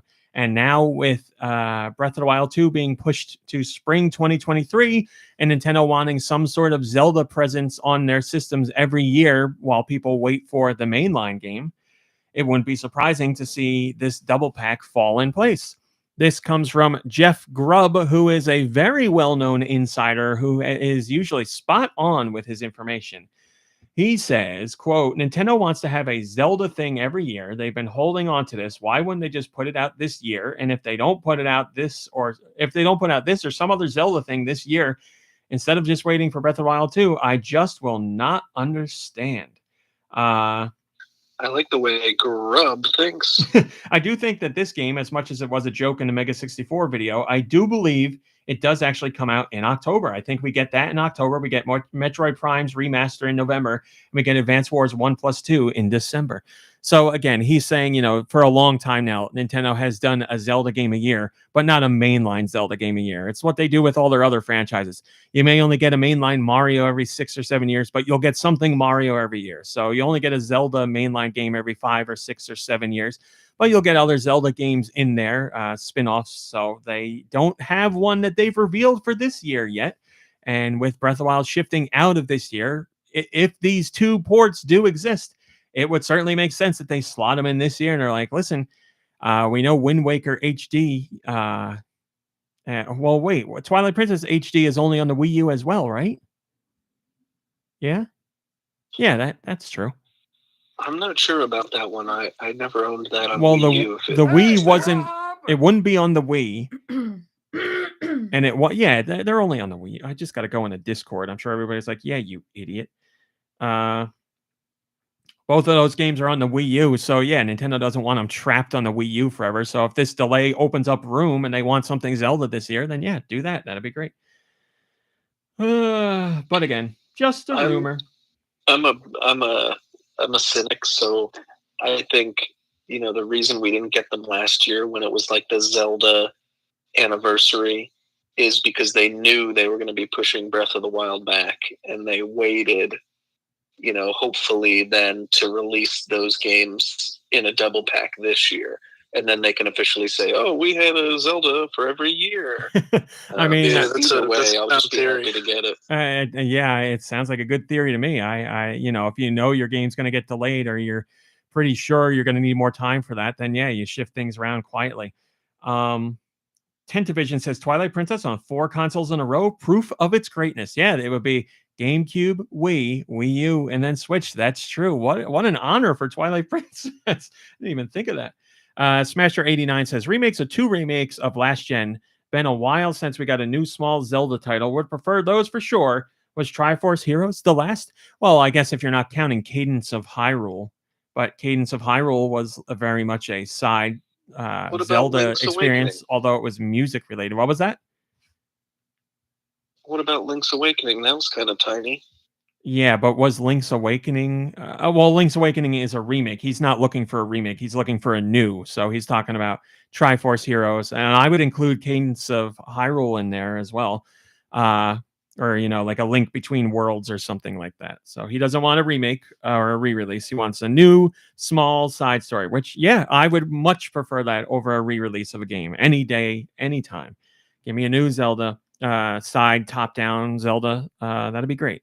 That'd be great. Yeah, I'm definitely buying that double pack for Wind Waker, though. Well, yeah, just having both of those trapped on the Wii U doesn't do Zelda fans any service. So offering them on the Switch will be great. And Wind Waker. I've been waiting. I almost bought a Wii U just for that, just to play that version of the game. But I'm kind of glad I waited. I think it's pretty much a foregone conclusion at this point. I'm sure you'll get Wind Waker HD on Switch. It's just a matter of when. And like Mr. Grubb says, I feel like I might have asked you at some point if it was eventually going to come to the Switch. They brought so much over from the Wii U. It makes no sense to leave that over there. Star Fox, it makes sense. I get it. This, no, it doesn't make sense because you could sell millions of copies easily. I was going to say, especially since the year before, they were like, oh, it's Mario's anniversary. Here's 3 Mario games and Mario. And then it's like, oh, here's Zelda's anniversary. Here's 1 game. And we're going to wait. Well, hopefully you won't have to wait much longer. We also have more talk about Nintendo and their contractors and all that stuff. IGN put out a huge feature on all this stuff. I did a very detailed summary of what was discussed, but I didn't. I covered everything of importance, but you should still go read IGN's full thing. It's really not anything we didn't hear. It's just different people saying it. So contractors saying there's no room for upward momentum at the company if you're a contractor. That didn't used to be the case, but nowadays it is. They're saying that Nintendo's full-time employees are taking on more work than they should because contractors are leaving, or contractors are, have to leave to stay contractors. So it's like a revolving door with contractors. There's no contractors. I thought the same exact thing. I literally that was in my head. There's nothing in here that is major mistreatment or anything like that, but people saying the job doesn't leave room for you to further yourself. And there's people are doing more work than they should, and it needs to be addressed. So Nintendo has not put out a statement on this feature yet, or this expose yet. But Reggie has commented on the matter. Let me read you his full quote. He talked to the Washington Post. This is what he says. It struck me this isn't the Nintendo I left. While I was at Nintendo, we routinely had meetings at our events where associates, that's how we refer to our contract employees, associates, were invited. It's just a small example. I was famous for doing bi-monthly and quarterly lunches with employees. It was a basic sign-up, and associates were invited as much as full-time employees. I know I was able to achieve that, and certainly what's being described does not seem like a healthy culture. All of these things that are part of the job beyond salary, you need to look at all those elements and have a mentality of doing things the right way for your employees. I fundamentally do believe that if employees are being treated with respect and the work they do and the pay and the benefits they receive are in balance, the need for unionization isn't there. So Reggie's like, you don't need a union if everything's working out. But that's not true. Reggie's not saying there isn't a need for unions, or unions don't have any merit to them. He's just saying if employees' requests are being met, then maybe you don't need a union. But what happens when employees' requests stop being met? My anus Wedgie. I'm not Reggie. You got to talk to him. Don't talk to me about it. Like, this is a Reggie thing. Everything's great until it's not, Reggie. Let me tell you how many times just this past week I have had to intervene on behalf of a fellow member. Well, that's what he's saying. He's saying if things aren't right, then yeah, I understand the need for a Yeah, union. that's like the BS about like, well, if you don't have anything to hide, you have nothing to worry about. Like, that's not the point. I don't. You would have to ask Reggie these questions, but I think you're misconstruing what Reggie's saying. Here's the thing. He's not saying he's against unionization. He's saying there's probably no need for a union if everything's working correctly, and it's not working correctly. I still would disagree that how are any of us little people going to be heard or taken care of? Like, and who's Reggie to say like everything's working out great? Like, you know, in his ivory tower. Like, I don't think so. It's nothing against Reggie. I do want to point out, Reggie said at this point he's been retired for 3 years from Nintendo, so he can't comment on what's going on today within the company. He can only speak on what was going on when he was there. Yeah, well. So I just want to say Reggie's not saying this is how it is now. He's saying when I was there, this is what it was like. Right. Well, so then I don't think you can really comment on it then, can you, Reggie? He commented on what it was like when he was there. That's what I'm saying. He was asked the question. This is what I'm saying. You got to talk to Reggie. Get me. I'm part of I want to the stress union. very much, this is not my own opinion. I am just talking about what Reggie said, and I cannot give more than what Reggie said. You would have to ask him. And I know this isn't the, Go Nintendo Union podcast, but I still maintain the fact that I'm very much pro-union, by the way. Thanks, Kirby. I just think that a union is a very important institution in America, and I imagine in other places in the world. So my siblings in solidarity, I will stand with you. I will read this comment because it is the most upvoted comment. I would like everyone in the chat. You can say whatever you want. On the podcast side, I ask you to refrain from heading towards certain death. From getting riled up. But again, this is the most upvoted comment on the site. Comes from Changer1701. They say, I laughed out loud at these complaints. The environment is oddly formal. It's a workplace, not a slumber party. You need to apologize for leaving early. That should be common sense. Accounting for all your time? Hello, they're paying you for this time. These people have obviously never worked in a factory setting or held any other type of blue-collar job. Instead, they sound like children expecting the atmosphere of a tech startup in a TV sitcom. Never mind that Nintendo is a Japanese company where things are done differently. Might I suggest that if you have a problem when made to feel like you must apologize for leaving early, that you, find another job. It's dumb clickbait. 95% of journalism, in quotes, is simply that. Someone somewhere trying to keep the outrage machine going by feeding people nonsense. Wrong. Just reading the comment. Wrong. Wrong. Like I said, here's the most important part. Go to IGN's article and read it. Mom Brain, you should do the same, or you should refrain from commenting until you've read the full article. Are you trying to tell me what to do? Yeah, tell me how to get to that article and I will absolutely read it. I find that very interesting. And look, I've worked non-union jobs, but I've never had a career in a non-union job. So, I can only speak to what I have found to be the incredible benefits of being a part of my labor union. I sent it to your phone, and then I realized you don't have your phone. It's called Inside this one. It's called Inside the Growing Discontent Behind Nintendo's Fun Facade. What was that? What was it the dude just said? That he agrees with you. Yeah, I say I agree with Mom Brain because, no offense to Reggie, I'm sure, from the top office penthouse, everything seems like it's going fine while you're there. But, you don't know. I'm sorry. You're literally the most powerful man in Nintendo of America. You have no idea what's going on below you as far as some of that stuff goes. So, just because he didn't hear about anything doesn't mean that they didn't need a union. Yeah.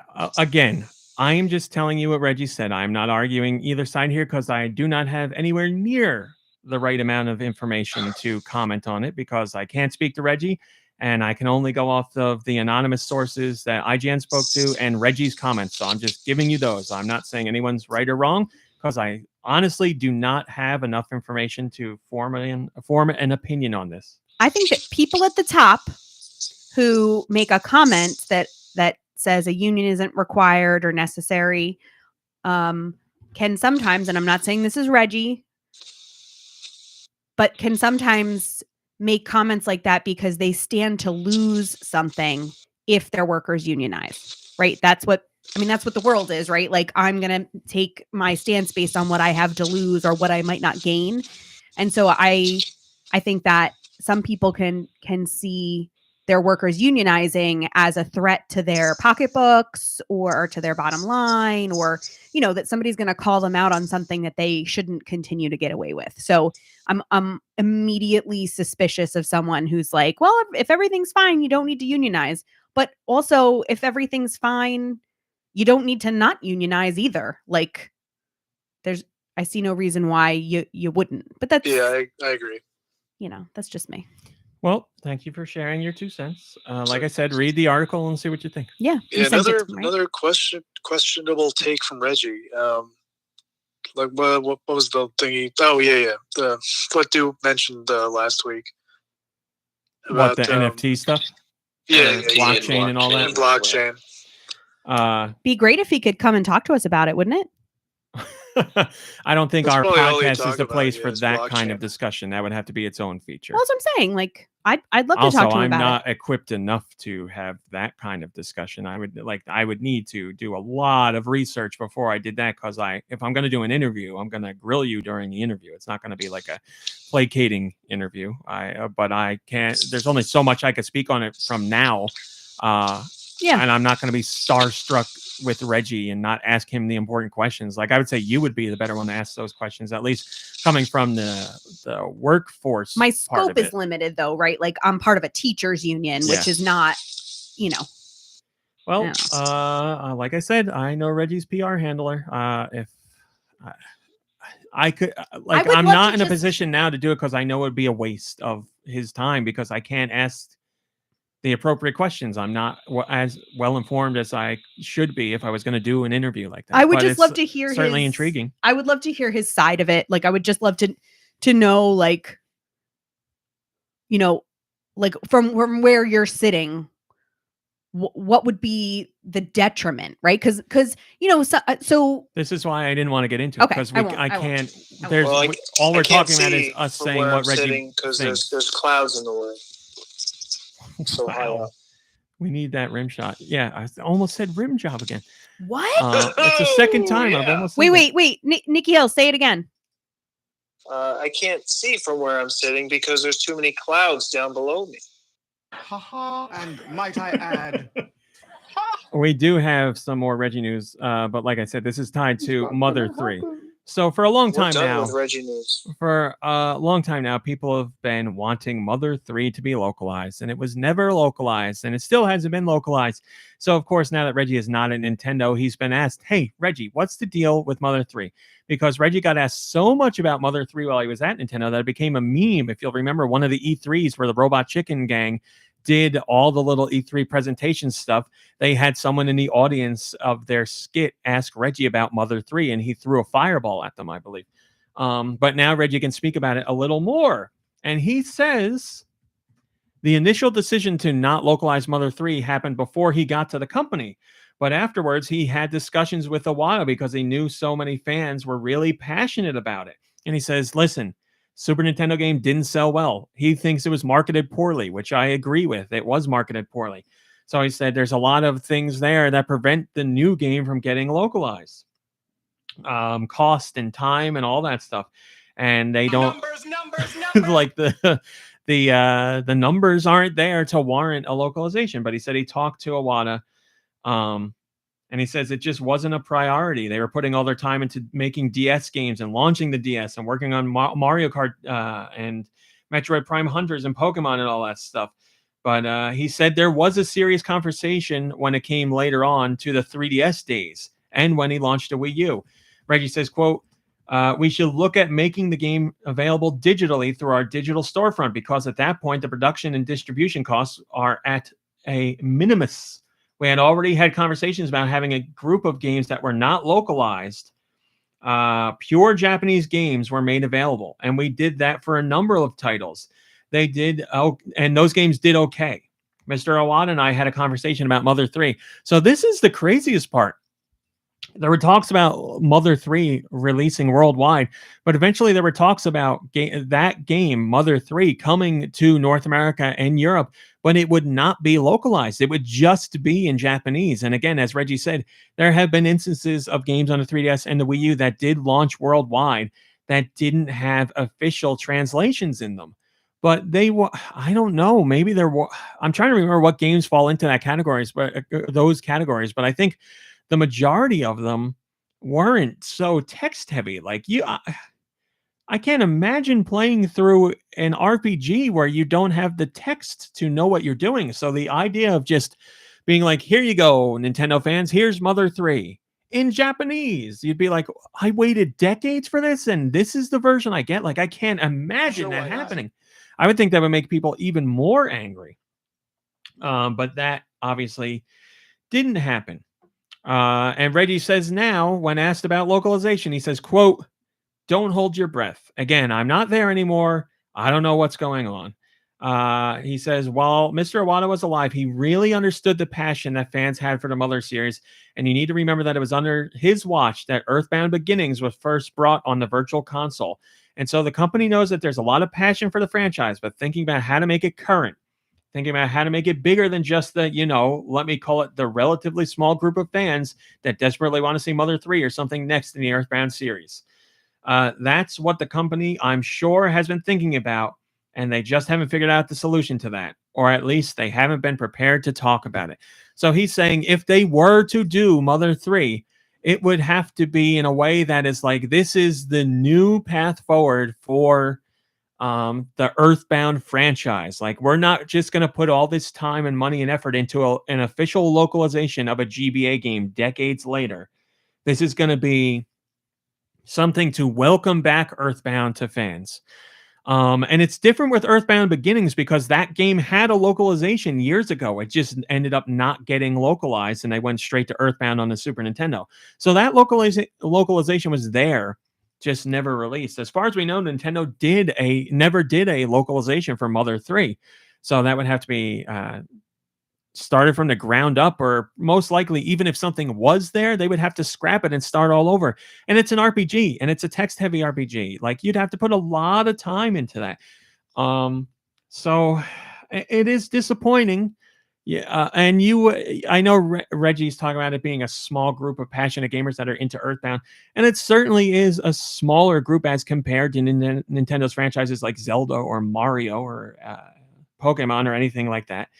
But the original Earthbound has gone so far since its original release and has cultivated way more fans. Like, I think if Nintendo did a full-on remake of Earthbound, they would see that there are way more fans than they realize. I could easily see a remake of Earthbound selling over 1 million copies. I think it could do that easily. I really, really think it could, because, a release of Earthbound on the Switch Online service for Super Nintendo games, that's going to reach an audience, certainly, just as it did on the Virtual Console, but it wouldn't reach as many people as if there were a remake. I think if they and that's a scary proposition, saying, all right, let's do a remake of Earthbound. Let's go all out on the visuals. Let's redo the sound. Let's do all of it.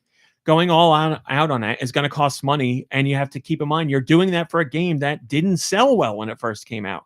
So you probably look at it and you're like, is this going to warrant the cost? I think it would. I don't know what the cost would be, but I think the audience is there. I think if you put it on Switch, I think an audience for 1 million in sales would be there. You look at the Xenoblade franchise. That is very popular for Nintendo, one of the biggest JRPGs out there when you get away from Final Fantasy and Dragon Quest. Or, Jesus, especially when you get out of Japan for Dragon Quest, it trumps it easily. But that's like a couple million seller every installment. That's not bad by any means. That's great for an RPG.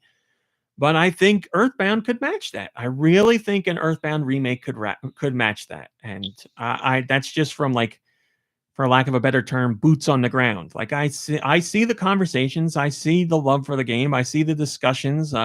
Like it's there. Just people aren't going to have that same passion to play a Super Nintendo game nowadays, where if they could play a full-on remake for the Switch, that would woo in fans who already love the original because they're curious to see what the remake is like. And then a whole new audience that's like, I've heard about this game for 20 plus years and I never played it, but now here's a remake with improved graphics for modern system. I'm going to jump in. I think it sells 1 million easy. I really do.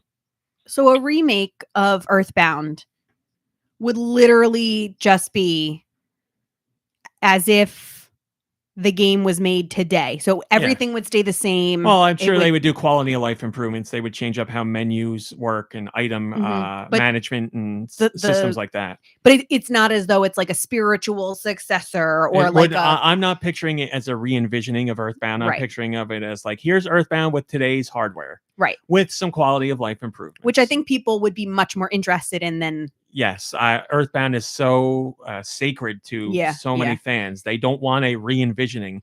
The only way they would take that is if the original creator, Shigesato Itoi, was like, I want to re-envision Earthbound. Then they respect that man because he is Earthbound. And they'd be like, all right, let's go on this journey together. But other than that, no. What were the barriers to people like playing it originally? Because we could do so many podcasts. It's got so much like everybody knows Earthbound, and it's got this like place, this like weird place in like the culture of Nintendo and like gaming. It does. So but like what kept people out of it? The barriers for Earthbound were, number one, the marketing campaign. This is in no particular order, just number one. Marketing campaign. The marketing campaign said this game stinks, and plenty of people see marketing and they just see that and they're like, what do you mean? Like the reviews said? No, the marketing. Their marketing campaign, their slogan was, this game scratch stinks. and sniff stickers. They had scratch and sniff stickers of like Master Belch and the garbage can enemies, and you would scratch the stickers to smell them, and they smelled really bad. But a marketing campaign that says this game stinks only comes across if you see the rest of the ad. If you hear the marketing campaign or catch it in a commercial or don't read the full ad, you just see this game stinks. So it was like too weird. Well, you're saying the game stinks. Yeah. It was like, wasn't it like a fold out ad? Or something. It was there was definitely a 2-page ad. I know that. Yeah, for it's sure. in the Eggplant Jr. put it in the Discord. On top of that, the game at the time, the visuals were rudimentary for what the Super Nintendo could do. It was a very simplistic looking game, and it still is a very simplistic looking game. It's not a technical powerhouse or a technical showcase for what the Super Nintendo can do by any means, unless you get like real late in the game. You're talking about boss battles and stuff. Then there's some crazy stuff that the thing does. But yeah, you look at it and it's very plain. It also seems to me like the ad that I'm looking at doesn't really tell you what is appealing about the game. Like it's like pointing you in a wrong direction. It's like, look over here when you should be like looking over there. Well, also to be fair at this time, and I think Deux will back me up on this one, RPGs weren't huge. Like RPGs were played by a very small subset of people. They had an audience, don't get me wrong, but it was a small subset of people. Just like Deux, this is why I said this, Deux, when Final Fantasy VII came out, that's the first one Deux played, he was like, what do you mean 7? There's been 6, like where are the 6 other games, right, Deux? Yeah, I didn't even know it existed. I thought it was stupid. It's called Final Fantasy, but there have been 6 before it. Like, how does that work? And you were in the majority, without a doubt. People didn't know that franchise existed. Final Fantasy VII is, I don't want to use hyperbole, but I don't think it is. Final Fantasy VII is the reason why RPGs exploded. There were certainly games that RPG fans played, and certainly RPGs that reach beyond the usual scope of RPG fans, like Chrono Trigger and some of the Final Fantasy games. They reached out further, but Final Fantasy VII is the RPG where people, at least when it came to consoles, were like, okay, RPGs, this is a thing. And it broadened the horizon. And the RPG genre will forever have Final Fantasy to thank for, at the very least, hugely broadening the scope of who plays RPGs. Because RPGs like Final Fantasy RPGs are very popular nowadays, like extremely popular, and RPG mechanics have made it into way more games. So RPGs weren't played by a lot of people back then. It was certainly a niche genre. And then finally, for RPG players, it was weird. Everything about it is weird. It's not a sci-fi setting. It's not a space setting. There's no like quote unquote monsters or creatures or And for big the fights. time Like you're fighting and like the effort it's going to take that you have to invest. it's weird. No You're one's fighting like gonna, a guy, like a lady with a handbag, and a hippie guy, and a garbage can, like Toe Jam and Earl, like a rat, and like it's weird enemy. All of it, And a bum. and a bum. Yes, that's right. Everything about that game was outside of the very core mechanics of an RPG. Everything about that was anti-RPG. The setting, the characters, the visuals, like it did not say RPG in any way, shape, or form. It had everything going against it, including the ad campaigns. So it was a perfect storm of everything bad, and it screwed the franchise over. So yeah, but this makes me think. This makes me wonder. Like, how would you sell a game like Earthbound? It's like just trying to describe it to someone is like, I don't know. It's like very difficult. Yeah. I mean, nowadays you would have no problem because there's so many games out there that are so unique and interesting and beyond the scope, and people are way more open to games of all types. And gaming is so much bigger nowadays. It's not even a question. It would not be a problem. But back then, how do you sell it? Yeah, you might be right. I would take it as traditional as you could. I would show battles as much as possible. I'd show everything that you could show that looked as close to a traditional RPG as you could get. So show like Master Belch and fights with robots that are in the game. Like go with those. Show the Runaway Five. What'd you say about the Runaway Five?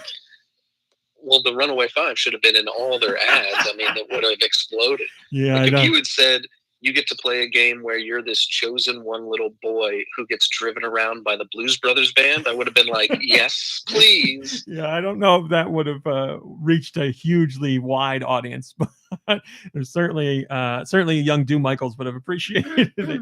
But yeah, I just as horrible as it is, this is marketing. Pretend your game is as close to a regular RPG as you can, but stress in your marketing that you've never played an RPG like this. So show me everything that looks like an RPG, but tell me I've never played an RPG like this. That's what I would do.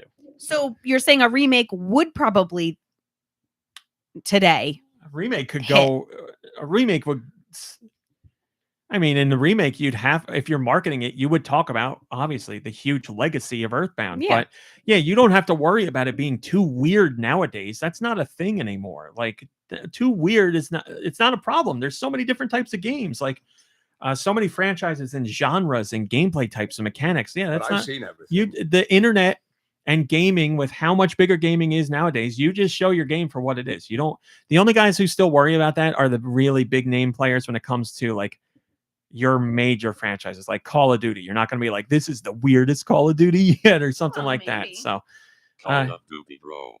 Call of Duty, bro. Yeah, you don't have to worry about that stuff anymore. I think the game, as far as marketing, not really an issue. You have the huge legacy of the original Earthbound, and you could tell people this is your chance to explore it for the first time, made for modern platforms. Like it's all there. I would take that bet every day. What did I say? Every day and twice on Sunday, that Earthbound remake would sell over 1 million units. Easy. Well, you don't want to bet on a Sunday. Nope. Couldn't do it. What'd you say, do? I'm late to the party, as many people might know when it comes to Earthbound. Better late than never, I like to say, because it is an experience that I do treasure, even as an old man. Let's face it, an old man. We're getting eaten alive in the chat here. People saying that Earthbound is for the old folks and Undertale is for like the cool hip kids. So that makes sense. Well, yeah. I mean, today's Earthbound is Undertale, but extremely important. Oh, but like Earthbound looks better than Undertale. Undertale wouldn't exist without Earthbound, and Toby Fox's first game was a hack of Earthbound. So like, if you are someone who plays Undertale and you love it and you won't play Earthbound, you're part of the problem. I'm sorry. I'm not going to sugarcoat it. You're part of the problem because that game Undertale wouldn't exist without Earthbound, and Toby Fox has been upfront about that. So, it's just like I said. I know people look at the graphics and the oddity of just where it fell in the Super Nintendo library and they won't go back to play it. And I personally do not get that, but I, as a gamer, get it because I know that's what gamers are like. So give them the remake, make it happen. So we'll see. There, like I said, could talk so many, but we could do podcasts just about Earthbound in and of itself. But we'll see. We'll see. You never know. But Reggie says, "Don't hold your breath" for Mother 3. Cam Halen says, honestly, I wouldn't be surprised if the timed release of Fire Emblem that was localized recently for the anniversary event is them testing out something similar to what they want to do with Earthbound 3 and making it feel bigger.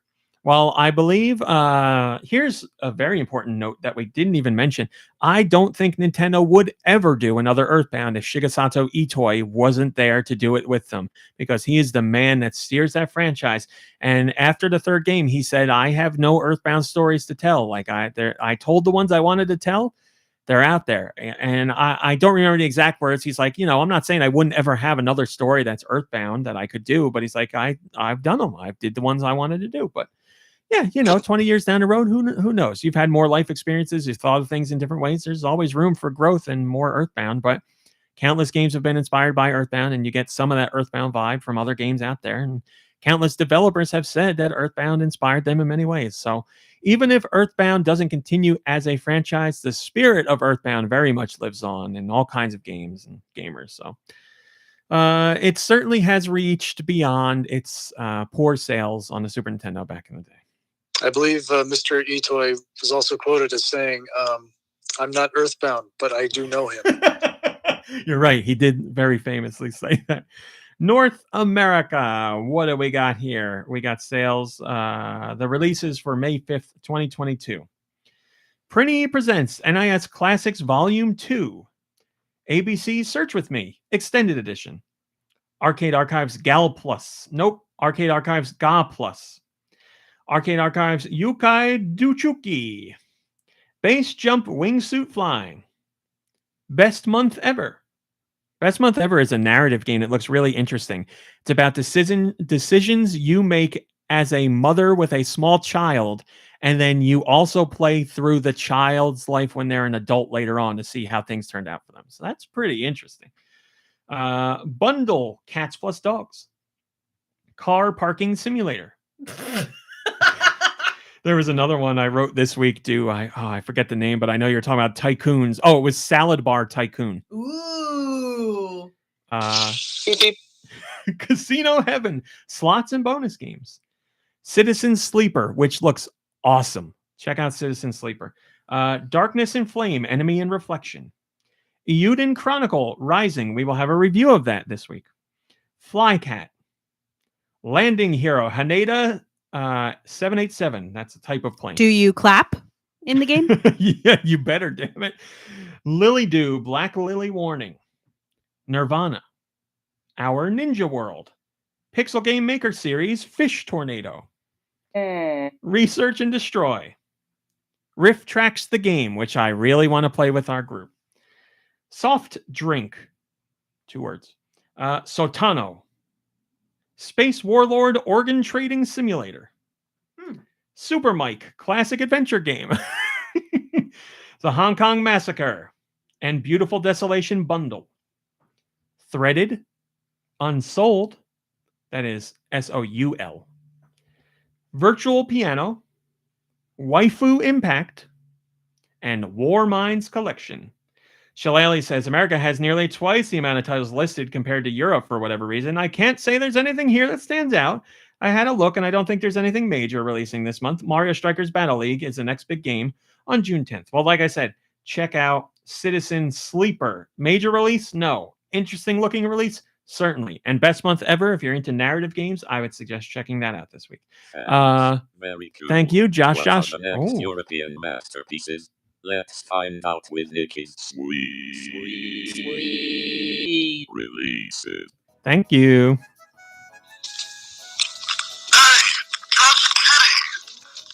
Alf sounds great. That's Alf there. All right, so what's coming out for Europe in the week of May 5th, the year of our Lord 2022? Yeah, it is a short list this week. Starts off with Best Month Ever. Also coming out this week is Casino Heaven. Slots and bonus games. Chefy Chef. Citizen Sleeper. Darkness and Flame. Enemy in Reflection. Fly Cat. Is that a fly or like a flying cat? You'll I don't have to know. play to find out. Yeah. Kids Art Coloring Book. Nirvana. Raven's Hike. Riff Tracks the Game. Oh, this sounds like a fun game. Slap the Rocks. If it was Slap the Rock, maybe. Yeah, Slap the Rocks. Okay. I heard he was clapping on a plane, so. Got him. Space Lines, a puzzle arcade game. Super Mike, classic arcade. Nope. Classic adventure game. War Mines Collection, Wildcat Gun Machine. That sounds super badass. And Darkness I'll take and the Flame. badass. Oh, and just Darkness and Flame, Enemy and Reflection demo. Thank you, Dew. Thank you. I That was looked up Flycat, and thank you, Nicky. I looked up Flycat. It's a cat with wings. So. Perfect. And Shillelagh commented saying, how ironic that the first game listed is best month ever when it's anything but.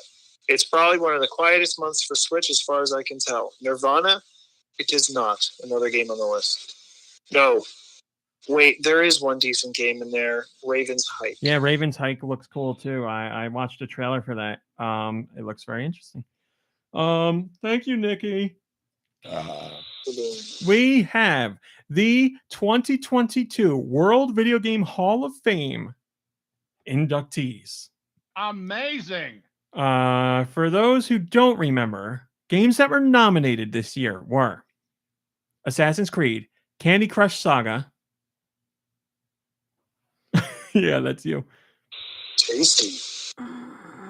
She's trying. We'll wait. Really? You'll wait? Sure, why not? I wouldn't Where have a did they problem. go? I don't know where they went. Minesweeper, they're on the random page. It probably says tasty. Oh. Tasty. Delicious. Thanks, guys. Minesweeper, NBA Jam, Parappa the Rapper, Resident Evil, Rogue, and Words with Friends. And I have this. there were 4 inductees this year. Not to be confused with Words with Friends. Oh, I'm sorry. I'm an idiot. I already ruined it. Those were all the games that didn't make the cut. The ones that did make the cut. So you're thank you. I deserve it. Your inductees this year are The Legend of Zelda Ocarina of Time, Dance Dance Revolution, Miss Pac-Man, and Sid Meier's Civilization. So 4 games that certainly deserve to be in there, and some that are surprising that haven't been in there already, such as Miss Pac-Man. It's very surprising Miss Pac-Man wasn't in there yet already. And I would say it's surprising that Ocarina of Time isn't in there. But the other 2, DDR and Civilization, very much worthy of being inducted into World Video Game Hall of Fame. I am sad that Parappa the Rapper didn't make the cut, and I also believe Resident Evil should have made the cut. But I'm sure, I have no doubt Resident Evil will get in there one year. Parappa's a little different. It was nominated. Just an honor to be nominated. That's what they say. I don't know if it'll ever make it in there, though. Kurt, yes? That's what they said about Don't Look Up. Grobot says, Ocarina of Time and Civilization are definitely worthy of inclusion. I've never played Miss Pac-Man or Dance Dance Revolution. Well, I mean, they're, hugely popular. They might not be as popular as they used to be, but they certainly earned their place in the World Video Game Hall of Fame, so... George, it's not Dance Dance Revolution. It's DDL. Am I right? DD limes, yeah.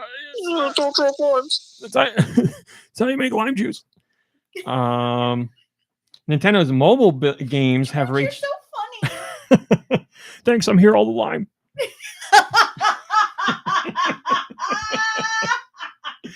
Nintendo's mobile games have hit 1.8 billion in global revenue, and the winner is Fire Emblem Heroes, which has pulled in since launch a whopping $983 million. The next highest grosser is Animal Crossing Pocket Camp at 276 million, Mario Kart Tour at 270 million, Dragalia Lost at 167 million, Super Mario Run, which remember doesn't have microtransactions, but you do have to pay to get the game, as in a regular video game. That made 67 million. And then poor old Dr. Mario World, which has been discontinued, only made 14 million. So people were not willing to pay for Dr. Mario. Hey, can I have just a second of soundboard clarification? Sure. Because I think I'm losing my mind. You probably are. Okay. Drum roll fail. Right? Yes. The Price is Right horn. Oh, remember, one is the old-fashioned show sound, and the one is the more clean version. You can delete one of them if you want. No, I want to be able to have them. No, I want them both. So that's your mobile winners. Fire Emblem Heroes has been very steady mobile revenue. So 2019 to 2021. In 2019, it made 154 million. In 2020, it made 154 million. In 2020, it made 145 million. So in 3 years, its revenue dropped by 9 million. So it is extremely steady. Whereas Mario Kart Tour and Animal Crossing Pocket Camp saw considerable boosts during the height of the pandemic. They're still making money, but their middle years were much bigger. And that's that. Most upvoted comment goes to Currybo, and they say mobile games, just a fad, a lasting, lucrative fad. Yeah, right. It certainly seems like Nintendo is moving a bit away from mobile games or not having as much output, and instead putting more time into their games to have more traditional microtransactions, which is sad. But Nintendo certainly experimented with different types of monetization on mobile, and they saw that mobile players only like to spend money one way, so that's what they're doing. 1.8 billion is a lot of green, and that could buy a lot of limes. You're right. You're right, George. You're right. Yes, Mom Brain, you seem like you got something there. I don't. Okay. Switch is the best-selling console of Q1 2022 in the United States. This information comes from none other than your favorite MPD's Matt Piscatella. Wait, I like this guy. Well, last time we talked about him, you were like, "Who's this guy?" And I was like, "We used to talk about the super analyst Michael Pachter, but nowadays it's Matt Piscatella. He's the guy." So 2 weeks in a row, we're talking about Matt Piscatella. You remember that name? Damn it! Next time when I bring him up, you're going to be like, "Oh yeah, my favorite NPD guy." Yeah, I'll remember him as long as you're being serious, right? We don't hate on him like we do Pachter. No, I really like this guy. Yeah, this guy is great. All right. Piscatella, you just made the list. Oh, a main man? Well, let's see how the next few weeks go. Yeah. He said that the Switch is the number one hardware seller in Q1 2022 in the United States. So no other system sold more than the Switch in the United States first quarter. The Xbox Series led hardware and total consumer spending. And as we said last time, this is not surprising. Whereas because the Xbox Series X is $500 and the Series S is $300, whereas the most expensive Switch is $350. Overall, U.S. spending in the first quarter of this year reached 13.9 billion in the quarter, which is actually a decline of 8%. But that makes sense because the systems launched and now they're much harder to find, and it is hard to manufacture the systems as well. So no surprise. Shillelagh says, it would be interesting to see how the numbers would fall if all things were equal and Nintendo, Sony, and Microsoft could produce hardware without all the current production restrictions. That is a good point, Shillelagh, because Nintendo is also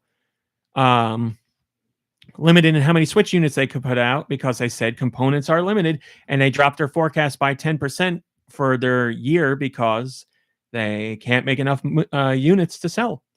Which is something to be said 5 years after the system came out. Also, Nintendo's end of the year results is coming on May 10th. That'll be out at like 3 a.m, the worst time of the year for me, because I hate covering it because it takes a week to cover, but it's happening this week, along with 2 other events. There's a Nickelodeon All-Stars Brawl event at the end of the week, and May 10th is also the Monster Hunter digital event, which we will be covering too. So it's going to be a nightmare, but if you're a Nintendo fan, It's an exciting week. Way back in the day, THQ did a publicity stunt where they took a Wii and they covered it in 24 karat gold, a 24 karat gold plated Wii that they wanted to send to Queen Elizabeth II. It never made it to her. And eventually a collector picked it up. But you know what? That collector has decided it can now be yours. You can actually purchase this one-of-a-kind Wii that was meant for Queen Elizabeth II. And right now, there is no reserve bid on this. Right now, the current bid sits at $2,300. So not probably as expensive as you expected. But it could be yours, which also comes with a copy of Big Family Games, which is what THQ was promoting at the time. So this one-of-a-kind piece of Nintendo history could be yours. Man, should we pool money together and buy this? I want to know. I'm in. I want you to tell everybody how clever you were. I'm very proud of this. So on GoNintendo, the stories have little lines. It's not a byline. I don't even know what you call it. It's a little spot to make quips underneath the title. And I take great pleasure in making them when there's a joke to be made. I don't ever force it. It's something I try and do when I think of something funny. So I'll do what I did for Mom Brain. I will give you the title of the story. You already know the content. But Do Michaels, Kirby, and Nicky Hill, I will give you the title I wrote for the story, and I'm looking for the quip from you. The title is A Gold-Plated Wii, once meant for Queen Elizabeth II, could now be yours. Do you have a quip you would like to offer? I was just going to say, I think we know why it never made it to the Queen. Wink, wink. That is funny, but not what I went with. Oh. I would say free for those who can afford it. Very expensive for those who can. Also funny, but not what I went with. Nicky Hill?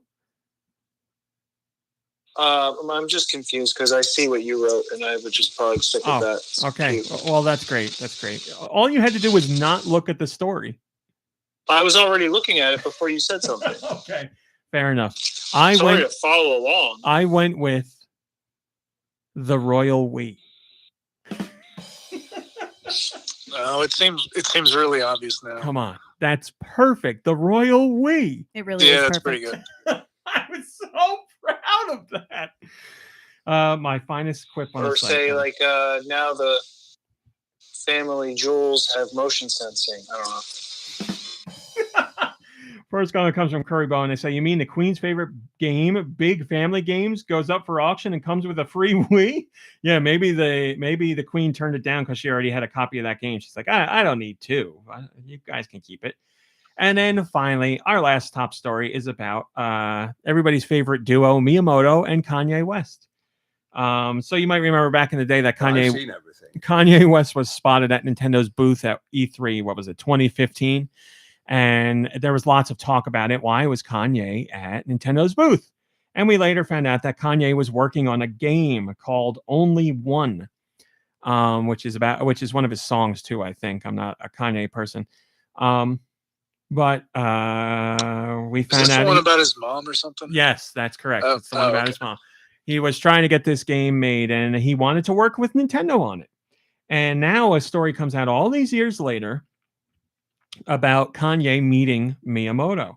This story comes from Zachary Ryan. He's the lead community producer at Twitch, but back in 2015, he was doing interviews, and he had a chance to interview Miyamoto. So the interview was about Star Fox Zero, blah, blah, blah. The interview ended, and Zachary is apparently a big music fan, and he's big into Kanye West. And Zachary's PR person at the time knew that. And Kanye, I guess, just had some new music out, and the two were talking about it. And when Miyamoto heard the name Kanye, he said, "Oh, Kanye." And he shared a story. He said that Miyamoto said that at Nintendo's booth, Kanye wanted a meeting with Miyamoto to talk about a game. And Miyamoto said, "Oh, I guess. Okay." So the two met up, and he talked to him about the game and showed him the prototype for Only One. And Miyamoto says that he was very surprised that Kanye tracked him down. And also, when he saw the prototype, he said the prototype was, quote, "very interesting and moving, end quote. Obviously, the two didn't end up working together on a game. But then Miyamoto, through his translator, said, quote, Kanye West wanted to make a game with Nintendo. Wow. And then he gave 2 thumbs up. Baby, lock the door and turn the lights down. So there was, I guess Miyamoto either was speaking kindly about the game and didn't want to share the truth about how he feels, or he was very flattered that Kanye wanted to work with him on a game. But for whatever reasons, Nintendo didn't feel it was right to partner up on this one. So Kanye later revealed the game. Oh, Nikki Hill, are you in the shower? Oh, whatever, man. I'm done. What were you going to say? Oh, now he's just not coming back. So whatever. I don't know. They didn't work together. Did the game even come out? I've seen the trailer for the game. I don't know if the game came out, but what a different Nintendo history that would have been. PT says, thanks. Very cool. Whoa. Josh, do you think that's very cool? There's a Josh fan out there. Wait, were you referencing the "Thank you, Kanye, very cool" quote? I was not. Maybe Never they mind then. were. I was just thinking Josh, but that's also that's a good point. So yeah, that's your top story. As you know, here on Go Nintendo, we bring you the latest in Kanye news. Do Michaels, what have you been playing? I only played Switch Sports this week. I played some of it over at the RMC warehouse, the Go Nintendo warehouse. It's a lot of fun. It's like, it's kind of what you'd expect if you played like the original Wii Sports, but it just kind of like, seems a little smoother, seems a little bit more like it's in like a vacation type universe. It kind of has that feel that like Wii Sports Resort has a little bit. Yeah, I get what you're saying. And bowling is still excellent, still so much fun. I mean, I could play, to be honest, the bowling game is the reason to play. You can play that forever. The tennis game, also excellent, just like in the old days. Badminton was good, but it was very similar to tennis, except just not as engaging. So, out of those two, it's kind of like, well, why don't I just play tennis? I could do this, but have it be more fun and play tennis. Yeah, I mean, and it's done well, but like when you have the tennis game, you kind of don't, you'd rather play the tennis. I agree. The standout like surprise, and this is, I think you feel the same, RMC, was soccer. Yep. I found soccer to be surprisingly fun. I know. And it was very cool. It had kind of a feel like what was that game that I brought up? Rocket League. Rocket League. It's got a Rocket League feel, which is not my thing whatsoever, but it's fun and arcadey, and like you wouldn't think it would be done well with motion controls, and it really is. So yeah, it's a lot of fun. So soccer was a big surprise. Was good. The sword fighting one, what's that called? Chambara. Yeah, Campara. That one's it works fine, to be honest with you. And it's fun for like 30 seconds, but like it's not something that I'd be like playing again and again. Yeah. Me personally. Yeah, like I said, I also don't think it's fun. It works functionally fine. It's perfectly fine.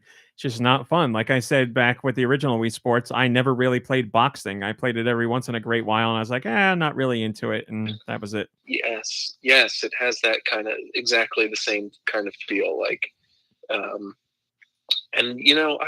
I've been having trouble myself, anyways, with motion control sword. Well, I guess I shouldn't say that because I really like how Skyward Sword does it, but I was thinking of Red Steel. Like, it just wasn't satisfying to use a sword.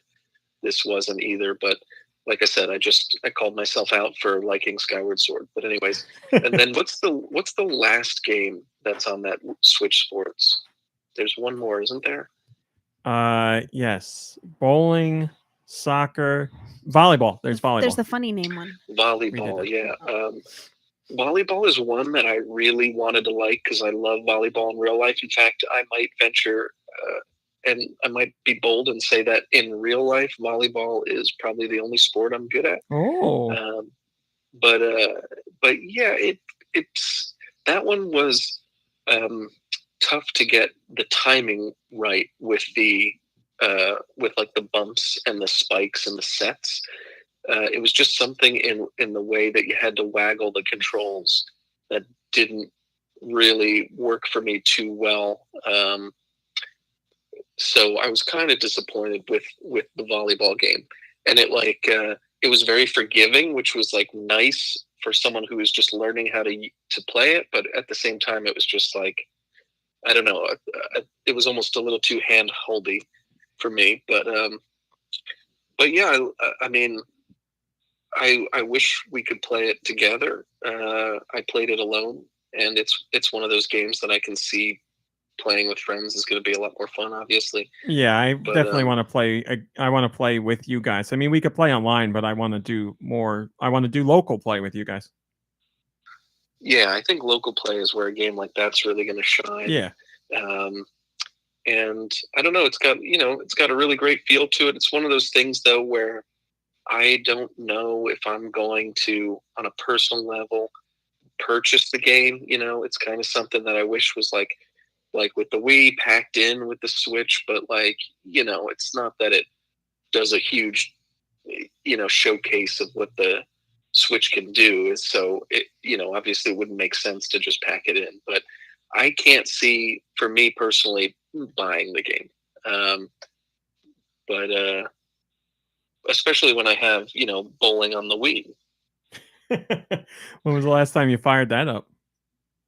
Well, no one needs to know my personal affairs, but soon I will have a place where I can set up multiple TVs and multiple video game systems, and I plan on getting into the Wii again very soon. Man, that'd be great.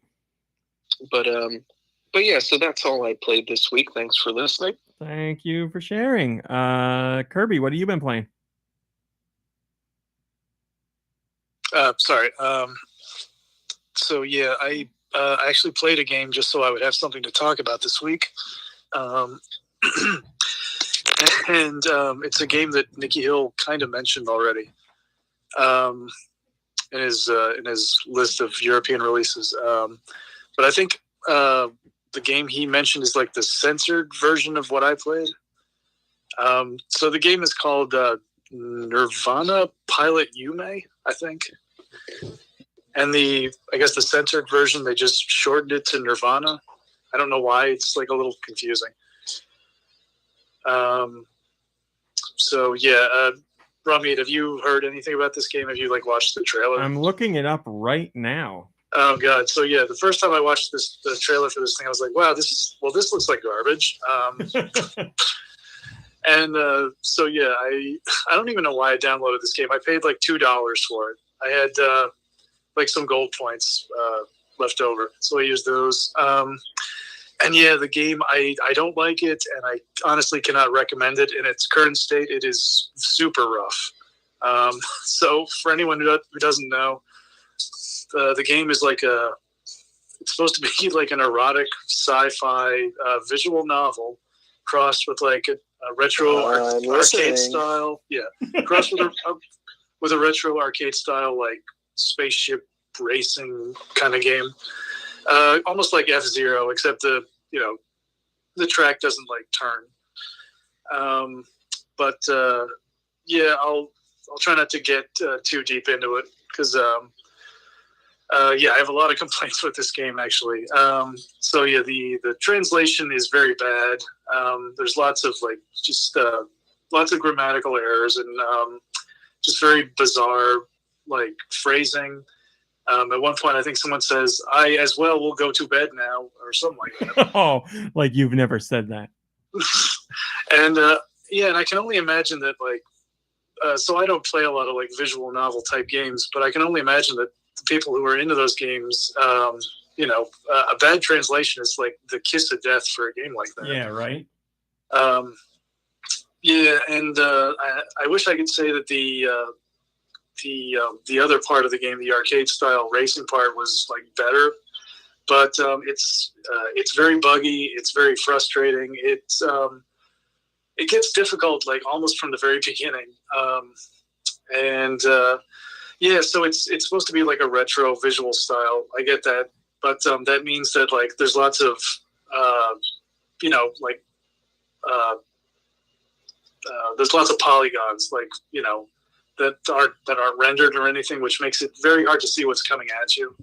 It's hard to spot obstacles. It's hard to tell what is safe to drive or fly over or hover over or whatever.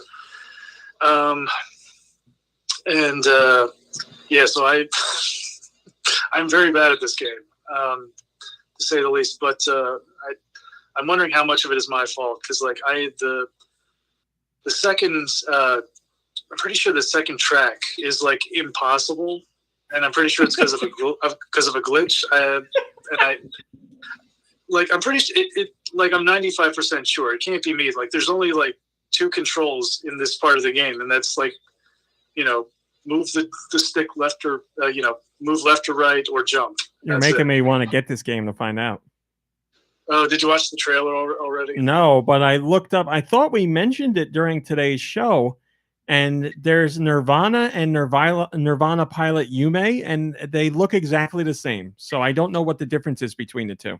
Oh, well, I thought I mentioned, Nirvana is the censored version, so it has it has the sexy parts taken out. I heard you say that, but I heard you say Nirvana Pilot Yume, and I just looked up because the game that we talked about was Nirvana, but then I clicked over and I looked on like Nintendo's website, and they're both exactly the same. So I didn't know the censored and uncensored were both on Switch as well. So yeah, well, I was confused by that as well. That's why I was saying I don't know why they didn't just call the censored version, with the original title and then in parentheses censored version. Yeah, that's I'm fine with there being like a censored version of the game available. I mean, as long as both versions are available, I'm fine with that. But like it would be nice. Made it very confusing. Yeah, it would be nice for them to explain which is which without you having to go for a deep dive into it. Yeah, like you said, the title should certainly indicate in some way.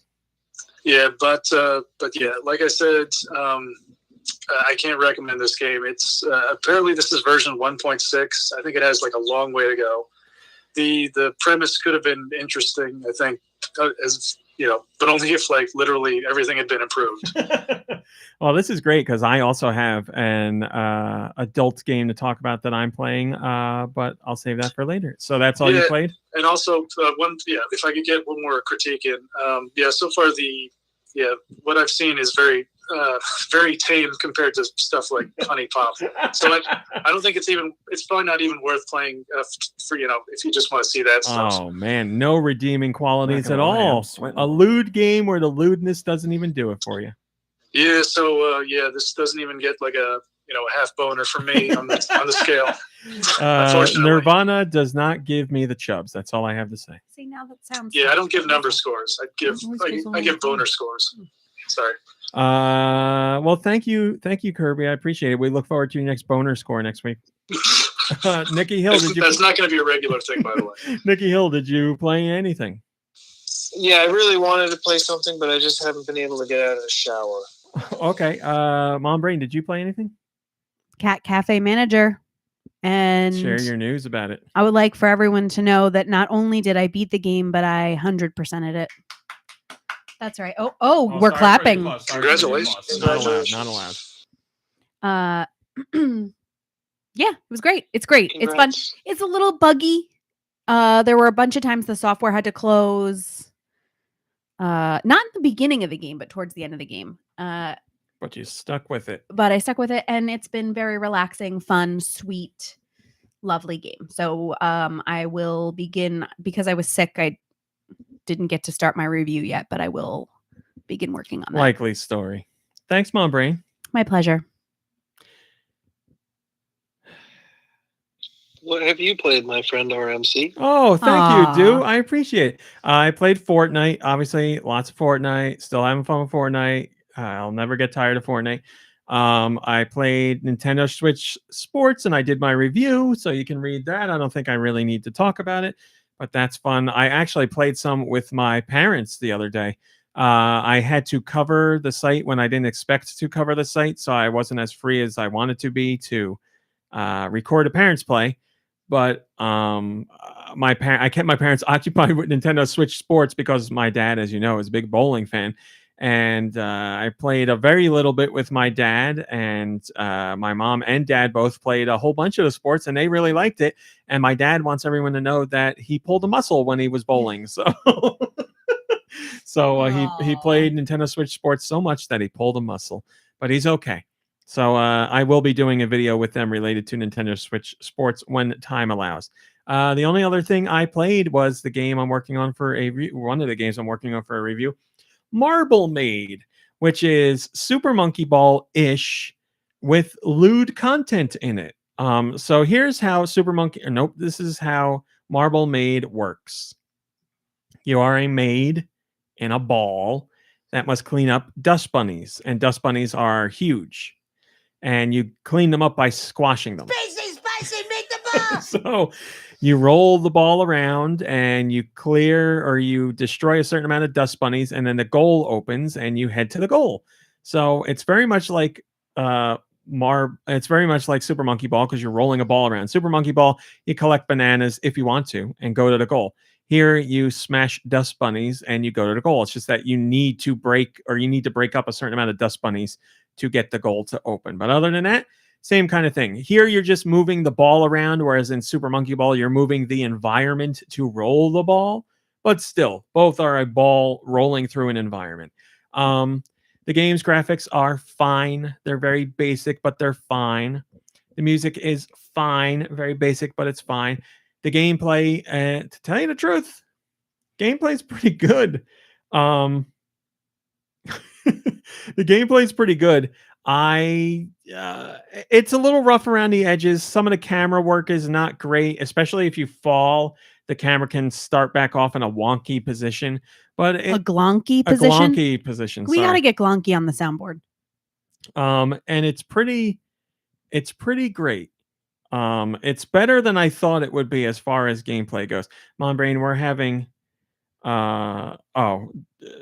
Deux says he's having an audio issue. We're gonna see if it's just him though, I guess. It's pretty good. It needs to be cleaned up, but the gameplay is more fun than I thought it would be. I like Super Monkey Ball style games. It's good. It's fun. Like, I'm surprised at how good it is. I thought it was just going to be more of a clean as far as bugs or clean as far as boobs. No, I'm okay. I'm okay with the dust bunnies you have to clean up for cleanliness and the dirty imagery.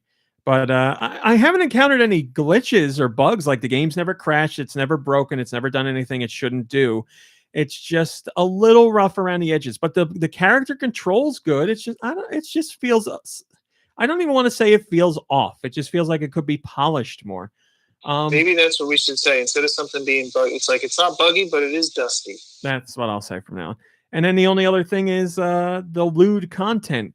And the lewd content you get by clearing levels. Like, there's the whole back hub world is a gallery. It's literally just portraits of art that is lewd. And the more stages you clear, more bonus levels you get through, the more art you unlock. And that is lewd artwork. So it's in there. It's not like it's integrated into the gameplay. And I guess if you really want to see the lewd art, it motivates you to play through the levels and find all the hidden secrets because you'll get more of that the more you play. But even if the lewd content wasn't in there, I'd still be enjoying the game. It's fun. And I forget how cheap it is, but it's cheap too. It's not bad. It's surprisingly not bad. I have played Monkey Ball clones that are worse than this by a large margin. It's very clear a big focus was put on the gameplay. It's honestly good. So I'll have my review this week. I should finish it up. But yeah, if you're looking for something to scratch that monkey ball itch and you are an adult of 18 or older.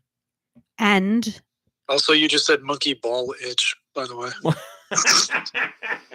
Super monkey ball and you itch. have to understand that you're going to be exposed to very adult content, right? Yes, you can be an I adult the and eShop do it. has but a warning on it. Yeah.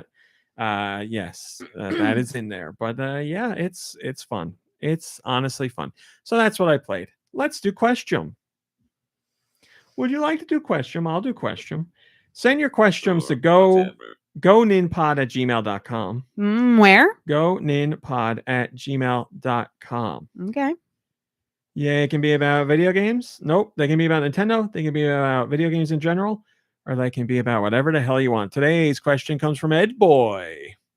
Ed Boy says, "Hi, podcast crew. If you could have any Mario Kart weapon in real life to throw at drivers that make you mad, what would you choose? This assumes that drivers would survive a hit from a blue shell, but their car would be probably totaled, while a hit from a red shell or green shell might be close to the damage from getting rear-ended." Okay, so Mom Brain, you are a rage-filled driver. What weapon do you want? What? Are you saying supposing I'm a rage-filled driver? Or are you saying yes, that's definitely what I meant. I do have road rage? I know you do. It's bad. Yes, it is. Romeo's always yelling at me to tell me like you're gonna get yourself shot one day because you're gonna like flip off the wrong person or like. Well, and with this new car, you can, instead of a horn, literally yell at other drivers, and I've seen you encourage that behavior. Yeah, it's true. I should work on that in therapy. I don't know. Until you work on it, what weapon do you want? Well, look, I'm full of hate, but I don't want people to die. I kind of feel like a banana peel would be good, right? It's annoying and you like spin, but it's not going to like total your car, and it's going to be like you send mess your with car careening into another car, some innocent person. Yeah, that's a good one. Oh, that's true. Or off a Rainbow Road, or Yep, off of Rainbow Road, exactly. To death. Wait, pretty much anything. horn? Yeah. Go ahead. Pretty much anything. What? No, well, Deux said there's an actual horn, but it's like a speaker that like blows everybody, right? It jostles people. It breaks a blue shell. Yeah, I figured, that way Mom Brain could be defensive as well as like a little bit offensive, but it doesn't hurt anybody. Yeah, I like that. You should take the coins because they make you drive faster, and I know you love going fast. I don't need to drive any faster than I already drive. I guess lightning bolt would also be very dangerous. What about the one that gets, the ink all over the other person's windshield? Oh, that's super dangerous. That's very dangerous. Yeah. The only one I can think of that's not dangerous is the coin. Yeah, I mean, I don't want to put anybody in danger. Like you're gonna hit somebody else. You're gonna hit a car, and there's chances are they could hit somebody else. So that as long as you're worried about that, then it really narrows things down. Yeah. Yeah, I don't want to hurt anybody. But I do like the idea of a banana. Goodbye, Giant Reggie. Christina Aguilera likes the idea of a banana, right, Deux? Very funny, very funny. I was gonna obviously say the big banana for my answer, and just because it's my favorite weapon, and I feel like it wouldn't hurt anybody. It would spin them out, and then they would think about maybe why I had to throw a big banana at them. The only problem, I guess, would be that the 3 little bananas that come out of it might have collateral damage on other drivers. That's true. Mom Brain. Yes? Ice Dilbert says my wife is on level 1,247 of Penny and Flow. Oh my God. What are you on? I don't know. All right, so we're going with... What about the ghost? That way I can take whatever the bad drivers are using and I can harness it. That way they drive safer and I can control myself with whatever they were Nicky doing. Hill, you have come to the perfect answer. I think that's it. I guess if you're going classic Mario Kart, you could go with the feather, so you could literally jump over the other car causing you problems, but that's still got to be dangerous. I think the ghost is it. Yeah, I think you're right. That's the way to go. Piranha Plant's going to chomp up other cars. You're limited in your options. We're going, so horn, maybe, definitely coins, ghost, ultimate. That way you make other people safe and you are still safe. So I like it. Tentavision says, I've always wished I could rear end people without damaging my own car. So I guess red shell. Well, there you go. Then red shell it is. And you don't even have to steer it. Just does it on its own. Thank you for the question, Ed Boy. Hey, Mom Brain. Yeah.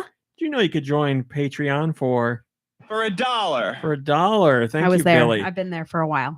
You can join our Patreon for $1 single. Today's Patreon question comes from DonutMuffin. This is a great question, and I wish I had an answer. What is a skill you wish you had? It could be a practical skill like playing an instrument, or fantastical like a video game character's powers. What is a skill you wish you had? I really do wish I could play an instrument. I know I'm stealing what you said, but I wish I could play like a saxophone. Or saxophone. I was going to say I wish I could play piano. Yes. Playing a musical instrument I think is so awesome, and I really wish I could just pick up a sax and belt out some sexy solo, and man, just be amazing. I wish I was unaffected by my negative self-talk. I guess that's a skill, sure. Oh yeah, I wish I could sing better too. That'd be great. So lots of musical stuff. Do you have a skill you wish you had? Yeah, I don't know why that is. Well, if I had 3 wishes, they would be to be able to play every instrument ever perfectly, Good wish. be able to speak every language ever fluently, and for $1 million. So like, so I'm gonna say be able to speak another language fluently. That's a good one. That's a really good one. Turn into an orange. Is that the joke? To be honest, I'd love to be one of those people that knew like 4 or 5 languages like that. That to me is like so freaking cool. Yeah, like your John Cena's or your Cesaros. They both know a lot of languages. And I'm sure those were the first people he thought of. Yeah, definitely. Yeah, John Cena and his Chinese is impeccable. I was thinking more Christoph Waltz from Inglourious Bastards, but what the hell was that thing John Cena kept saying for a while? I don't remember, but I wish I did, because that's you can't see Bing chilling. Bing chilling. That's exactly what it is. Bing chilling. Bing chilling. I remember now. Yeah, man, these are great answers. Music related, singing, languages. Those are all really good. Mom Brain, did you say one? I don't remember. I didn't. I wish I had the skill to pet every cat in the world at the same time. That would be an amazing skill. I wish I had the power to transform into a capybara. Well, there it is. Go ahead. I really wish that I could be like a supremely proficient mechanic. I'd say you're pretty good. Oh my God, no! I would not say you're supremely proficient. I have you're pretty basic, but you can skills. get in there and make stuff happen.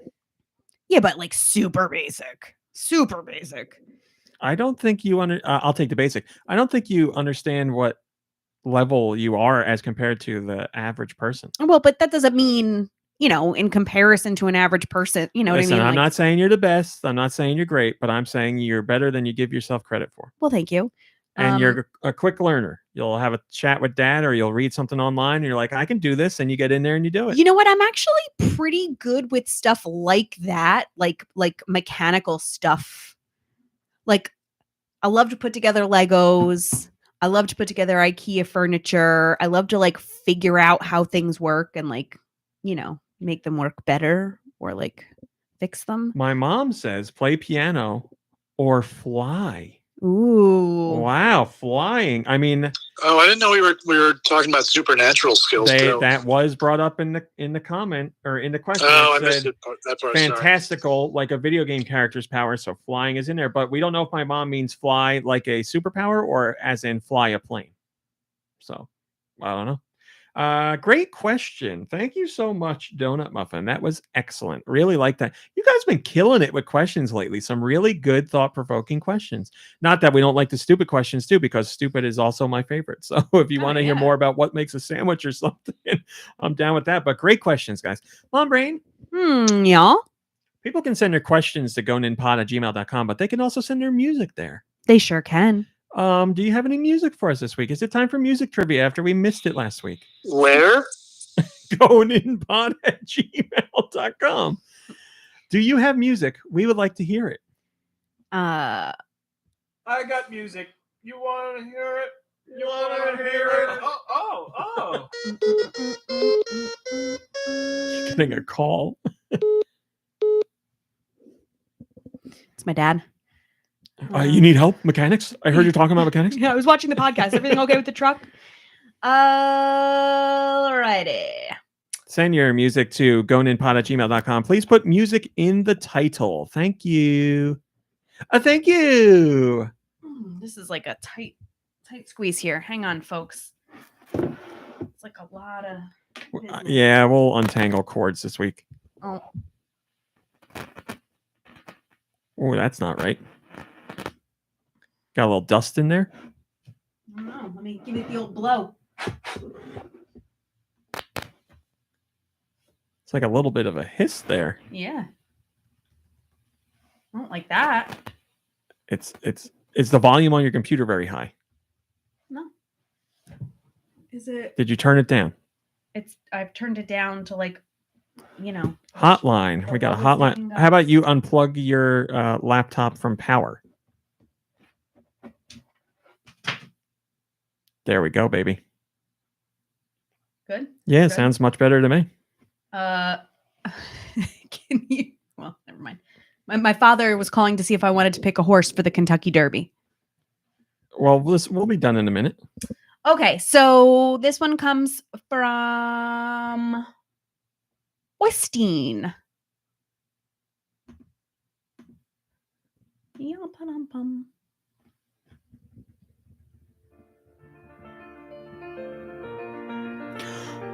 I know this. It's as loud as we got.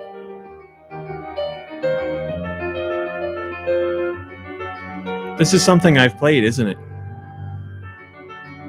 I don't know. What system? Switch? Yeah. I recognize it.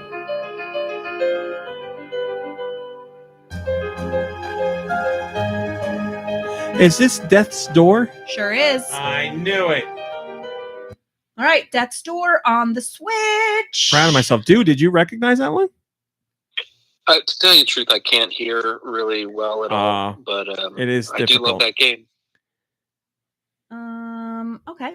This song comes from Ted. Thanks, Ted.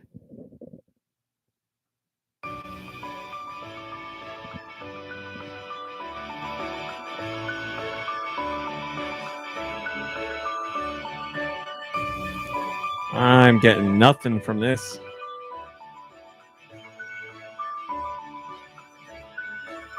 System? Oh, okay. What just happened? Well, because I like have it opened in the same window as them. I'm not going to tell you the system because I feel like that might really give it away. All right, I have no clue as to what it is at all. Give up? Yeah. Dragalia Lost. Mobile. Yeah, I have not played that game. But I thought that would give it away. You're right. Yeah. You're right. Yeah. From Man, good with a Ted. mobile game. I would have never guessed a mobile game. Now I got to be on the lookout for that. This one comes from Ecliptor, who says, "My humble submission for the music." Thanks, section. Ecliptor. Oh, don't mind the ad. I'll just pause. There's an ad about oh.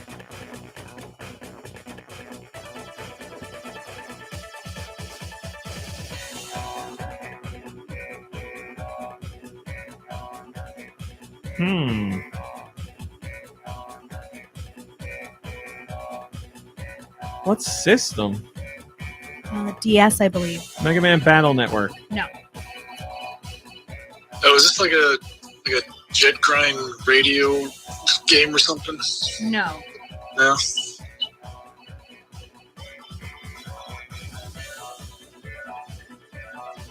Man, I like it.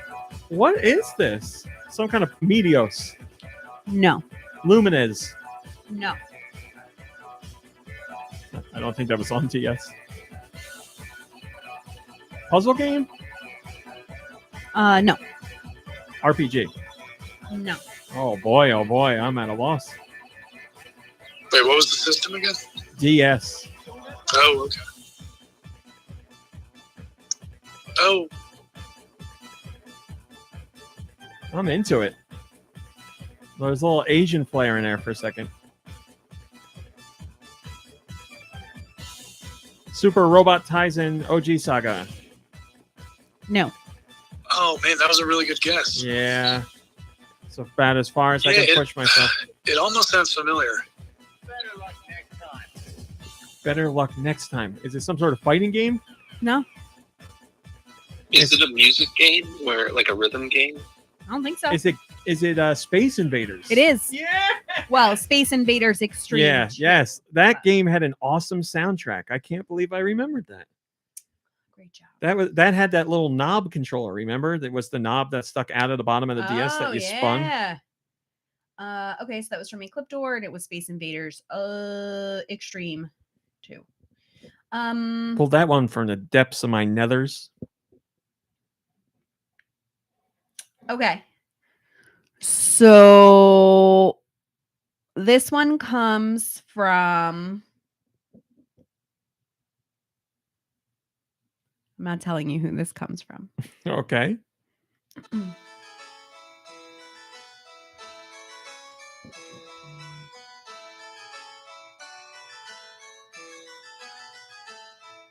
Mistress Mary. What the hell is this?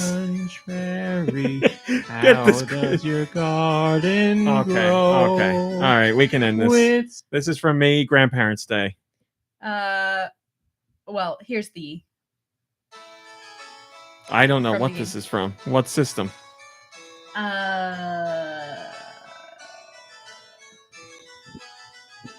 I think DS, but It's some animal-related game. yeah, it was from the DS. Is it an animal-related game? No. Okay. So it's My Sims something or other. No. Some sort of simulator. I don't know what it is. Pokemon. Zen's Ocean.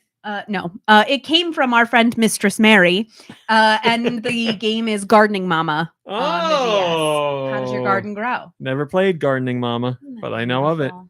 How many does that make? Beautiful.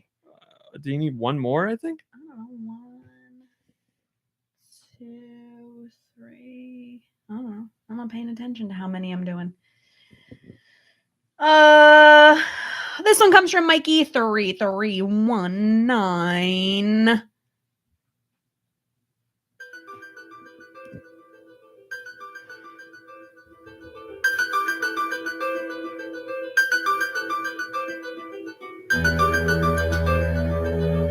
Okay. Do you know the system for this one? I do. Is it DS? No. Is it? Oh. Oh, now it doesn't sound like DS. What's the system? 64. It is. Nightmare Creatures. No. It doesn't sound bad. Windback. No.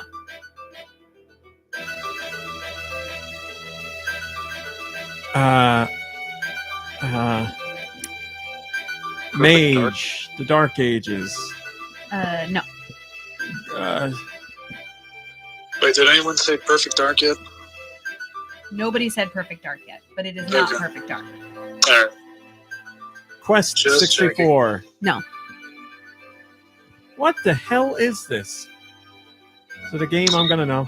I don't know. Tell you what, though, the cover art has a heck of a butt on it. A butt. The cover art has a butt. A woman's butt? I Oh, can't. is I can't it like a tell. racing game? I don't think so. I think it might be a woman's butt, but I can't tell. It's not. It's not naked. It's just Butt Bumble. they got a great butt. It's got a butt. A person's butt on the cover. Mortal Kombat something. Nope. A butt. What game is this? I can't even place the music at all. It's like a serious kind of game. It sounds like it anyway. I think it probably was at the time. Castlevania. No. Oh man, Xena. No. Hercules. Nope. I got no idea. Go ahead. Body Harvest. Oh, I know the game. I don't even remember the cover art. I would have never guessed it though.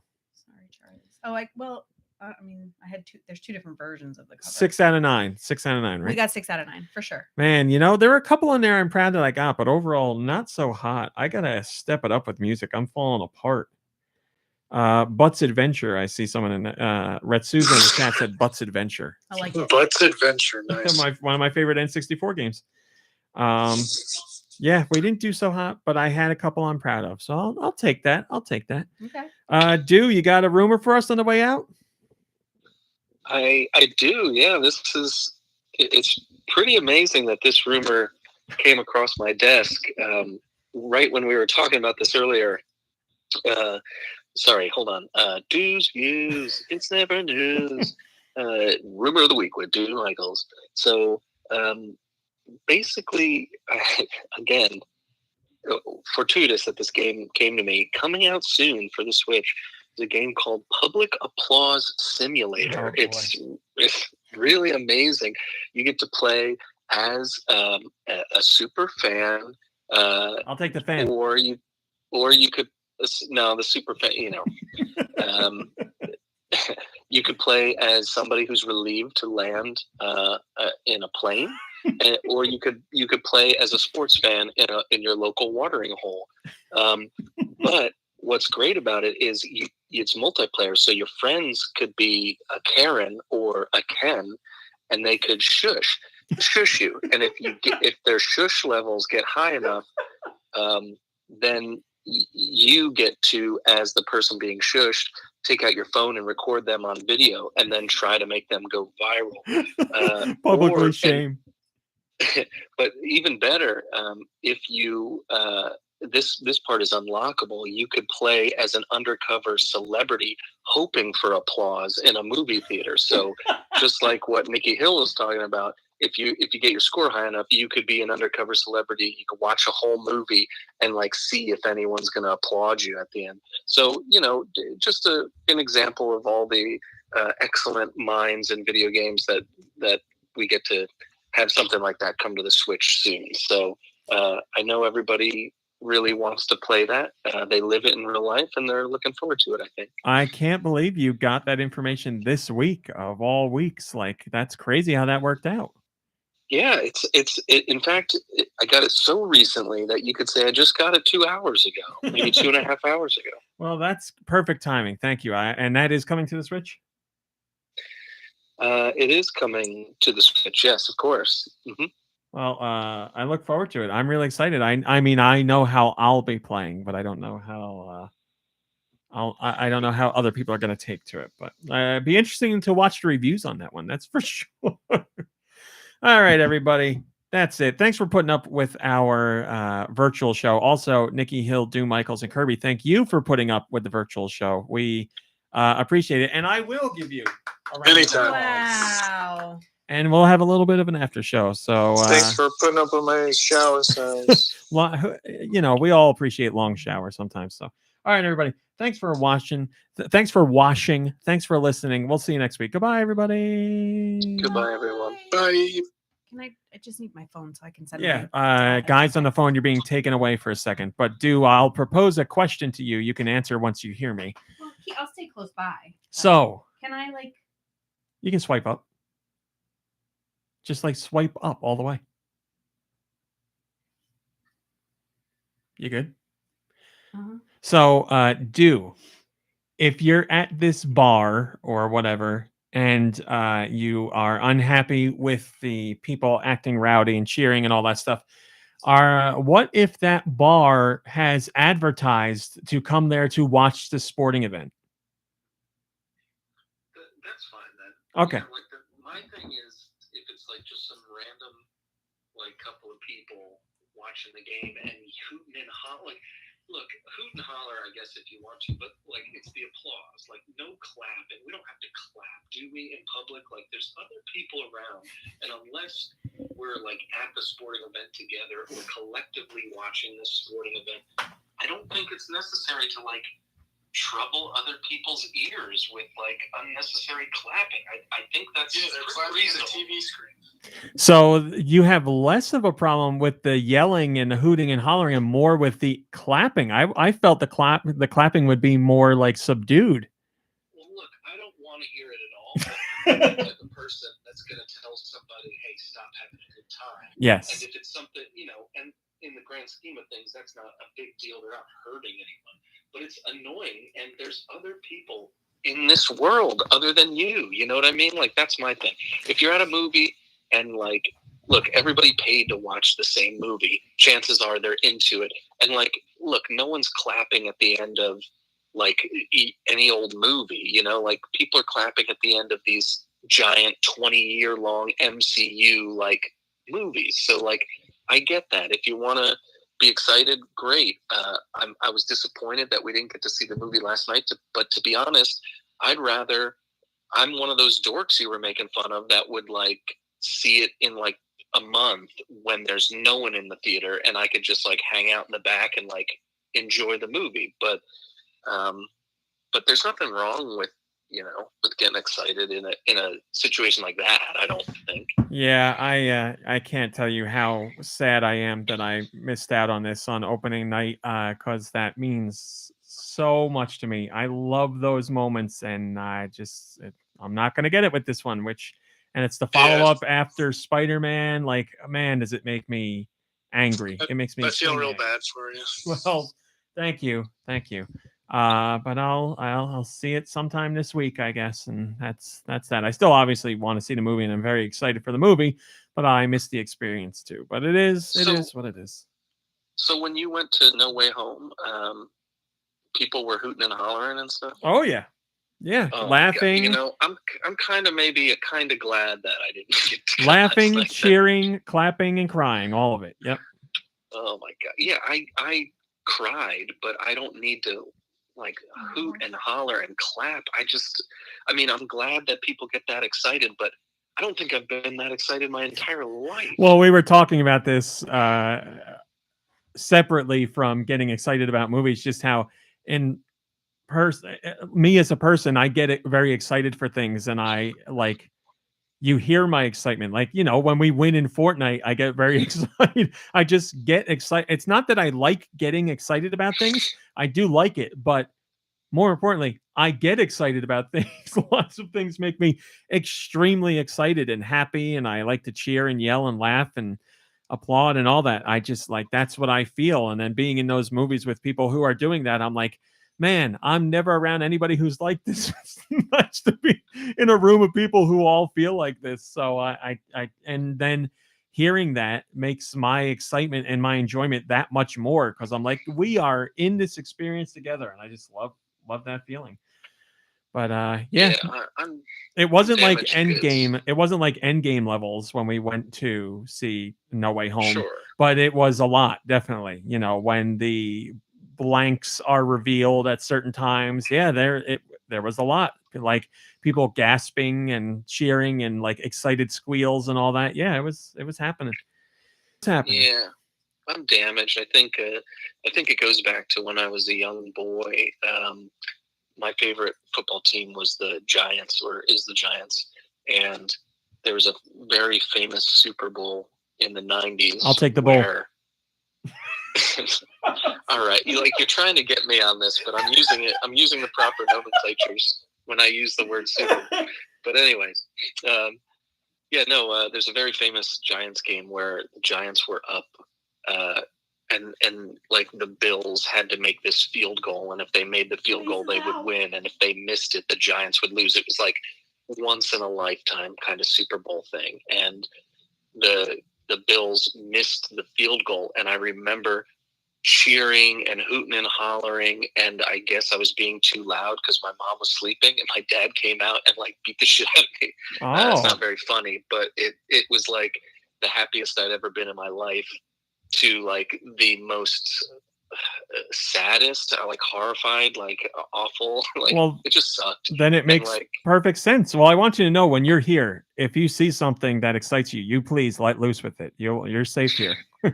No, it's not. I don't think I'm gonna get hit or anything. It's just, I don't know. Maybe it was like, okay, I guess I could have celebrated without yelling. Or whatever, you got stifled at a young age, and it's stuck with you, and now it's like just habit. You know, it's just the way you think about it.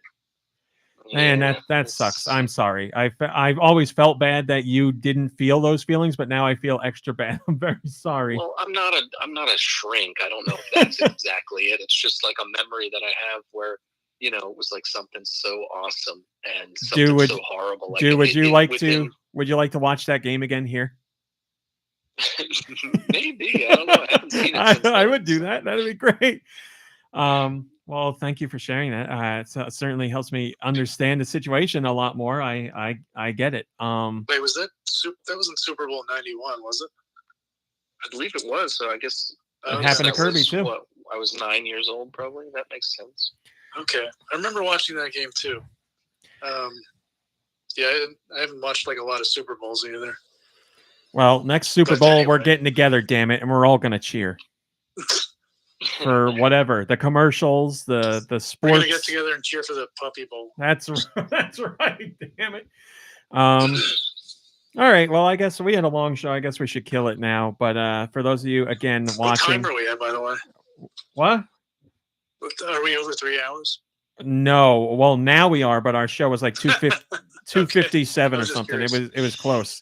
And like I said, I can't believe how much feedback I got last time from people saying, A, that's how long we want the show, but B, more importantly, they thought it was the funniest episode we had ever done. So, I mean, this one is not going to match that because of our situation, but hopefully people are enjoying it.